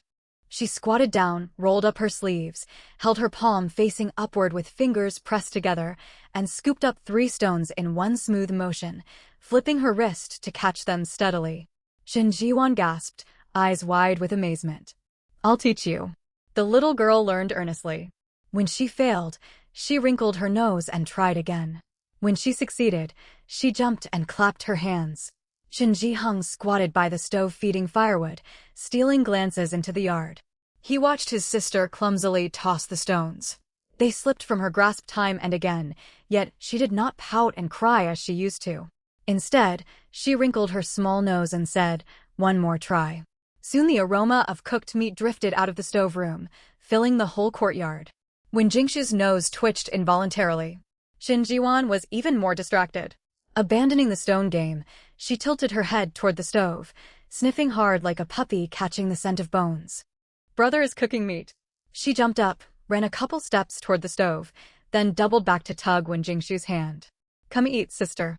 When Jingshu let herself be pulled toward the main room, bowls and chopsticks were already arranged on the square table. A plate of meat sat in the center. Beside it was a plate of stir-fried wild greens, bright green, seasoned only with salt. The staple food was mixed grain rice, brown rice blended with sorghum, filled in 3 steaming bowls. Staring at the meal, a dull feeling settled in Jingshu's chest. In this era, This was the finest meal a 16-year-old boy could offer. Sister, sit. Shin Jiheng carried a bowl of soup over and set it before her. When Jingshu took a seat, Shin Jiwan squeezed in beside her, and Shin Jiheng sat across from them. Sister, eat. Shin Jiheng pushed the plate of meat toward her. When Jingshu picked up a slice of meat and placed it in Shin Jiwan's bowl, then another slice into Shin Jiheng's bowl. She took one slice for herself and bit into it. It's delicious, she said sincerely once she finished chewing. Shin Jiwan ate with great relish. She took one small bite of the meat and chewed it slowly, reluctant to swallow.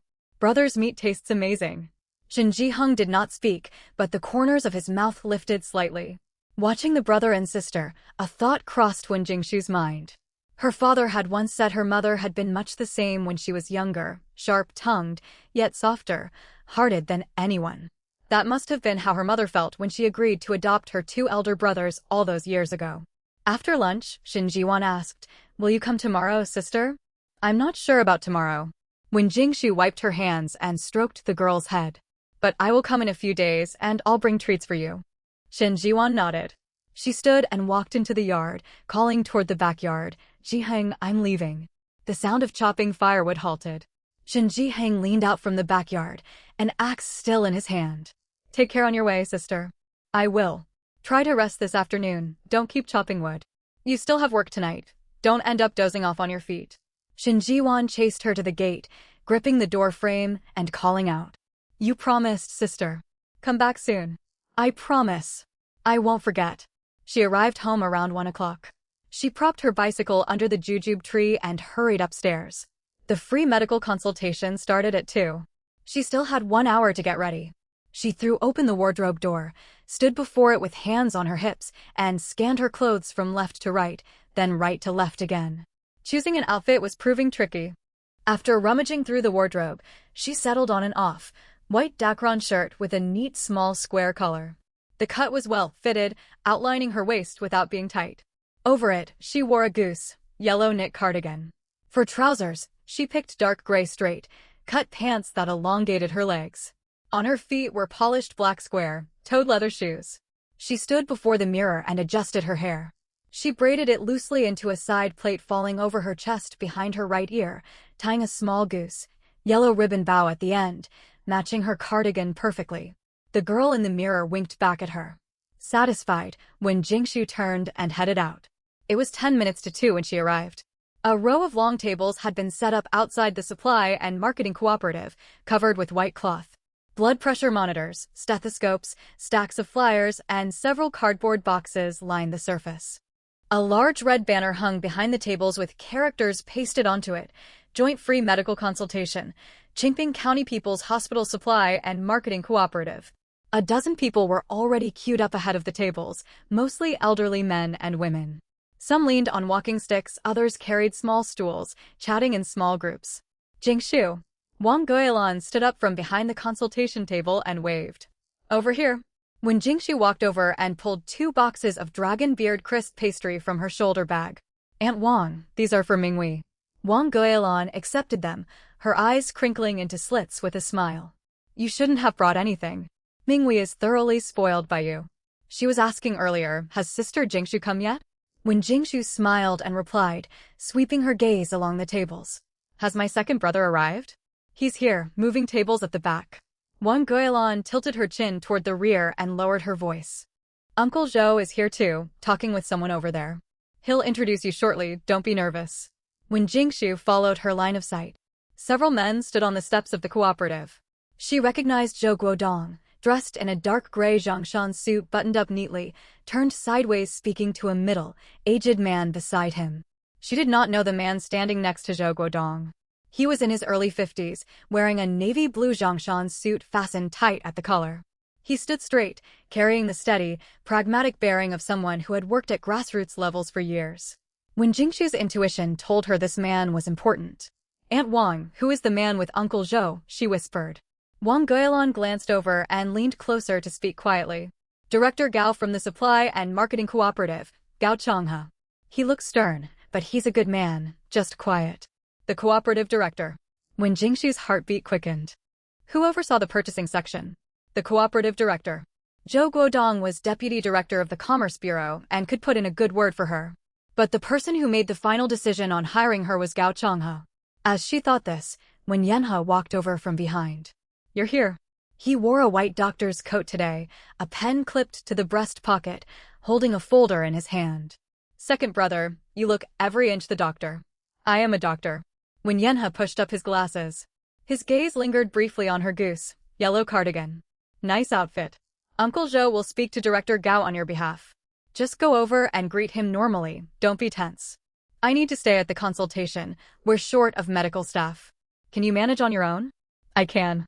Gao Changhe and Zhou Guodong's conversation seemed to draw to an end. Zhou Guodong glanced toward her, then said something to Gao Changhe. Gao Changhe's gaze followed Zhou Guodong's line of sight and rested on her for a moment. "That young lady in the yellow cardigan," Zhou Guodong turned back to Gao Changhe. "That's Old Wen's daughter, a postgraduate student majoring in trade economics. I mentioned her to you before." Gao Changhe looked at her again, but said nothing. "Your purchasing section has a vacancy. She has excellent academic credentials, her major is relevant, and she's reliable. If you think she's suitable, give her a chance. Let her come speak with me later." With that, he turned and walked toward the consultation tables. Wang Guilin appeared beside her out of nowhere and murmured, "How did it go?" "Ask Jingshu to come over," Zhou Guodong said. Wang Guilin's face lit up. She immediately went to find Wen Jingshu. Hearing footsteps, Wen Jingshu lifted her head. Wang Guilin winked and tilted her chin toward the steps. When Jingshu understood, she stood up, smoothed the hem of her clothes, and followed Wang Guilin toward the steps. "Director Gao," Wang Guilin smiled. "This is Wen Jingshu, a postgraduate majoring in trade economics, very capable." Gao Changhe looked up at the sound, his eyes settling on Wen Jingshu. Wen Jingshu inclined her head slightly, wearing a gentle, measured smile. "Good day, Director Gao. I am Wen Jingshu." Gao Changhe nodded and gestured toward the chair opposite him with his chin. "Sit. You studied trade economics?" "Yes." "Attended university in the provincial capital?" "Yes." "I was admitted in 1965, under Professor Chen Yuzhen." Gao Changhe's eyebrows lifted. "Chen Yuzhen. Do you know Professor Chen?" "I've heard of her. She is quite well known within the commercial sector, reputed to be extremely competent." "Was she your supervisor?" "She guided me for several years." When Jingshu nodded. "Professor Chen has been very kind and taught me a great deal." "Old Zhou tells me you want to join the purchasing section," Gao Changhe asked directly. "Yes." When Jingshu answered without hesitation. "My specialty is trade economics, and the work in the purchasing section aligns closely with my field of study." "Then tell me, what problems do you see facing the supply and marketing cooperatives at present?" When Jingshu knew this was her opportunity, she did not rush to speak, sorting her thoughts first. Her father had told her, when facing men like this, do not merely point out problems. You must offer solutions. Anyone can criticize faults. Those who can fix them hold real value. Our supply and marketing cooperatives suffer from passive access to supply information. "Passive?" Zhou Guodong interjected. "That's right." When Jingshu nodded. The purchasing section mostly relies on upper-level allocations or waiting for suppliers to reach out. Which communes have surpluses, which factories have overstock, which roads are open for transport, which truck drivers have spare cargo space. All this information depends on purchasers traveling and asking around. Goods arrive if they find opportunities, otherwise, we wait idle. Gao Changhe and Zhou Guodong exchanged a glance. When Jingshu knew she had touched on a core issue. It was the greatest pain point for commodity circulation in this era, not a lack of goods, but asymmetric information. Commune A had more eggs than its residents could eat, while Commune B faced an egg shortage. Factory C's warehouses overflowed with enamel basins, yet the supply and marketing cooperative in County D had been sold out of them for 3 months. But 50 li of dirt road separated Commune A and B, and Factory C and County D had no knowledge of one another. Purchasers served as the connecting link, yet no one could travel hundreds of li on foot. "Continue," Gao Changhe said. His voice was quieter, yet far more attentive. "That is why I believe the purchasing section needs people who can see. When Jingshu tapped her temple with a finger. "People who can spot surpluses and shortages, figure out the most efficient routes to transfer goods, and calculate the most cost-effective transport paths. Connect all these pieces of information, and commodities will flow freely." Gao Changhe fell silent for several seconds before posing another question. How much can you see? When Jingshu knew this was the critical question. My university classmates have connections at the Provincial Food Company, the Materials Bureau, and also in neighboring cities. Zhou Guodong had remained silent all this time, but he suddenly spoke up. Lao Gao, the line of thought Jingshu mentioned aligns with the document the municipal government issued this year, enliven the circulation of materials and break sectoral and regional barriers. If we piece together all the information she has, that's exactly what it means. Gao Changhe nodded and looked at Wen Jingshu, his expression shifting from scrutiny to careful consideration. Are these connections of yours reliable? Completely reliable, Wen Jingshu answered without hesitation. My classmates and their family members all work within the official system. We will follow formal channels. The goods are legitimate, the transport vehicles are registered officially, and all necessary permits and documentation will be in order. Gao Changhe fell silent for several seconds before he suddenly smiled. Very well, very well. He finished laughing and tapped the table. You're an interesting young woman. I'll keep the matter of the purchasing section in mind. Go home and wait for news. When there is an outcome, I'll ask Uncle Zhou to let you know. Thank you, Director Gao. Gao Changhe and Zhou Guodong left with smiles on their faces. Sister Jingshu. A clear, youthful voice cut through the crowd. Zhou Mingwei squeezed through the throng, her two braids swinging back and forth, her face wreathed in a bright smile. She ran over and hugged Wen Jingshu around the waist, tilting her head upward. Sister, Mum told me you were here. I saw the dragon beard candy under the table. Amused, Wen Jingshu squatted down and tapped her on the nose. How do you notice everything? I could smell it. Zhou Mingwei declared confidently. I can smell dragon beard candy right through the cloth bag. You have a nose like a hound. How did you guess? Zhou Minghui's eyes widened. I really was born in the year of the dog.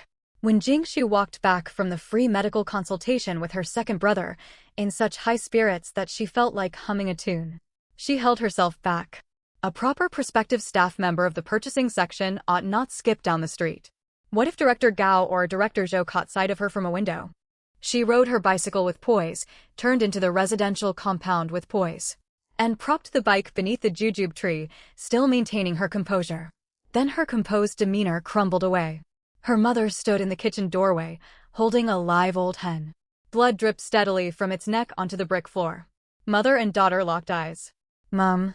When Jingshu tried to keep her voice steady, unable to fully hide her nervousness, Lin Qingjun tossed the hen into a basin.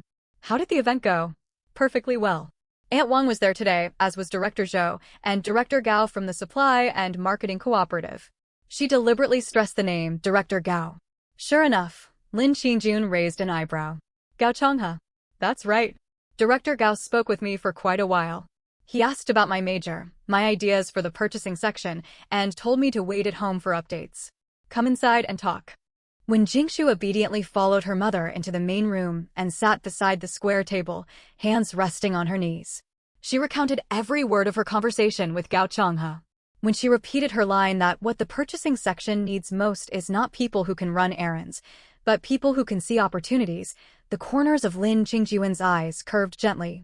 When she mentioned, my classmates have contacts at the Provincial Food Company and the Materials Bureau, Lin Qingjun's lips lifted into a faint smile. When she told her mother that Gao Changhe had said, "You're an interesting young woman," Lin Qingjun could no longer hold back a soft laugh. Not bad. You haven't brought shame on our family. The heavy weight in Wen Jingshu's heart lifted at once. Naturally. When has your daughter ever embarrassed you? All right. Director Gao told you to wait for news, so wait patiently. Don't go around asking people for information. Matters like this cannot be rushed. Impatience only makes you look lacking in self-control. When your father was up for promotion to deputy director, he waited 3 months. He carried on with his duties as usual, chasing criminals, and never asked a single unnecessary question. When Yenha cut in from the side. Later we found out those 3 months kept him awake every night. He tossed and turned in bed, nearly driving you to kick him out. Lin Qingjun paused mid-chop as she prepared the chicken. Did your father tell you that? No. I heard it myself. I was in junior high school back then. I got up one night to use the washroom and passed your bedroom. I heard Dad say, "Qingjun, do you think I'll get promoted?" You said, "If not, so be it. We won't go hungry." Dad replied, "But I really want the position." You told him, then wait and stop asking. When Jingshu doubled over the table, shaking with laughter. Lin Qingjun continued chopping the chicken with a blank expression, yet the tips of her ears turned pink. Mom. When Jingxi recovered from her laughter. Where did the chicken come from? Aunt Wang brought it over. It was sent to her from her hometown in the countryside. She insisted on giving it to me, saying, let Jingxu have it to nourish herself. Aunt Wang certainly knew how to handle interpersonal relationships. She must have earned a good profit from the 3 barrels of oil. Mom, shall we stew it into chicken soup tonight? Lin Qingjun carried the plucked old hen into the kitchen, her voice drifting over from beside the stove. Obviously. Do you expect me to keep it so it can lay eggs? It's far too old for that. Your father won't be home again tonight. He called the office to say the case is still ongoing. He needs to keep watch and stay at the Public Security Bureau. When Jingxu murmured an acknowledgement. Her father worked in public security. Stakeouts were a regular part of life. We can heat up the soup tomorrow morning and serve it with noodles for him. It needs to simmer for 2 hours. She set down her spoon and wiped her hands on her apron. Keep an eye on the fire for me. I'm going to lie down for a while. Let your second brother know dinner will be a little later. If either of you gets hungry early, have some pastries first. When Jingxu agreed, dragging a small wooden stool to sit beside the stove and tend the fire. Footsteps sounded on the staircase. When Yenhe came back down, holding a book titled Surgery. He sat at the square table, opened it to the page marked with a bookmark, and began to read. One sibling watched the stove to simmer the soup, while the other read at the table. The kitchen was quiet, filled only with the gentle bubbling of the clay pot and the rustle of turning pages. Second brother. How long do you think I'll have to wait for Director Gao's reply? When Yenhe turned a page without lifting his head. It could be 2 or 3 days at the earliest, or 10 days to half a month at the latest. Appointments to official posts need to go through formal procedures. There is no hurrying it. I'm not impatient. If you're not impatient, why ask? I was just curious. The chicken soup simmered for nearly 2 hours. When the lid of the clay pot was lifted, thick white steam billowed out, shrouding Wen Jingxu's face. She squinted and skimmed off the golden layer of chicken fat floating on top, collecting half a bowl of it. Lin Qingjun said she would save it for stir-frying tomorrow.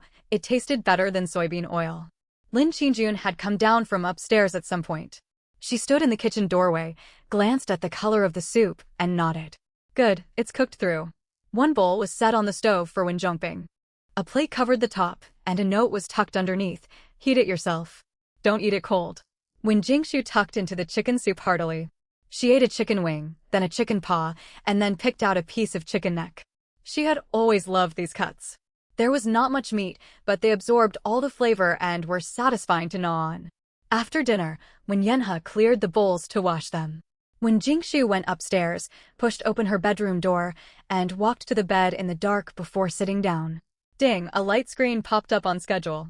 Current available goods time remaining. 59 minutes, 58 seconds. Spicy lamb trotters 4 trotters per pack times 20 batches system price. 80 yuan per pack actual deduction. 0.8 yuan goods description. Premium front trotters from Northwest Tan sheep. Braised then roasted in spicy seasoning. The skin is tender and the tendons chewy, cooked until soft without falling off the bone. Staring at the screen, her first thought was how these lamb trotters would taste paired with chicken soup. Then she lightly slapped her own cheek. Disappointing. She had just finished a large bowl of chicken soup, with a chicken wing and paw still settling in her stomach, yet the words spicy lamb trotters were already making her mouth water. Even so, she tapped purchase all. A prompt appeared on the screen, payment successful. Total deduction, 16 yuan. Goods have been stored in the system warehouse and may be retrieved at any time. When Jingxu lay back down and stared at the ceiling, she planned to write letters to Sun Huihui and the others tomorrow. She would slip small gifts into each envelope, 2 boxes of dragon beard candy, several towels, a few bars of laundry soap. She would match the gifts to each person's preferences and household needs, slowly strengthening her network of connections. Her former classmates were spread across key institutions in the provincial capital, the food company, the materials bureau, the general merchandise company, all influential departments. If she really secured a position in the purchasing section, these people would become her eyes and ears. She could send a simple letter to find out what goods were available in the provincial capital, market prices, and proper channels of supply. This was laying the groundwork for the future. Her thoughts drifted on, and soon she fell asleep.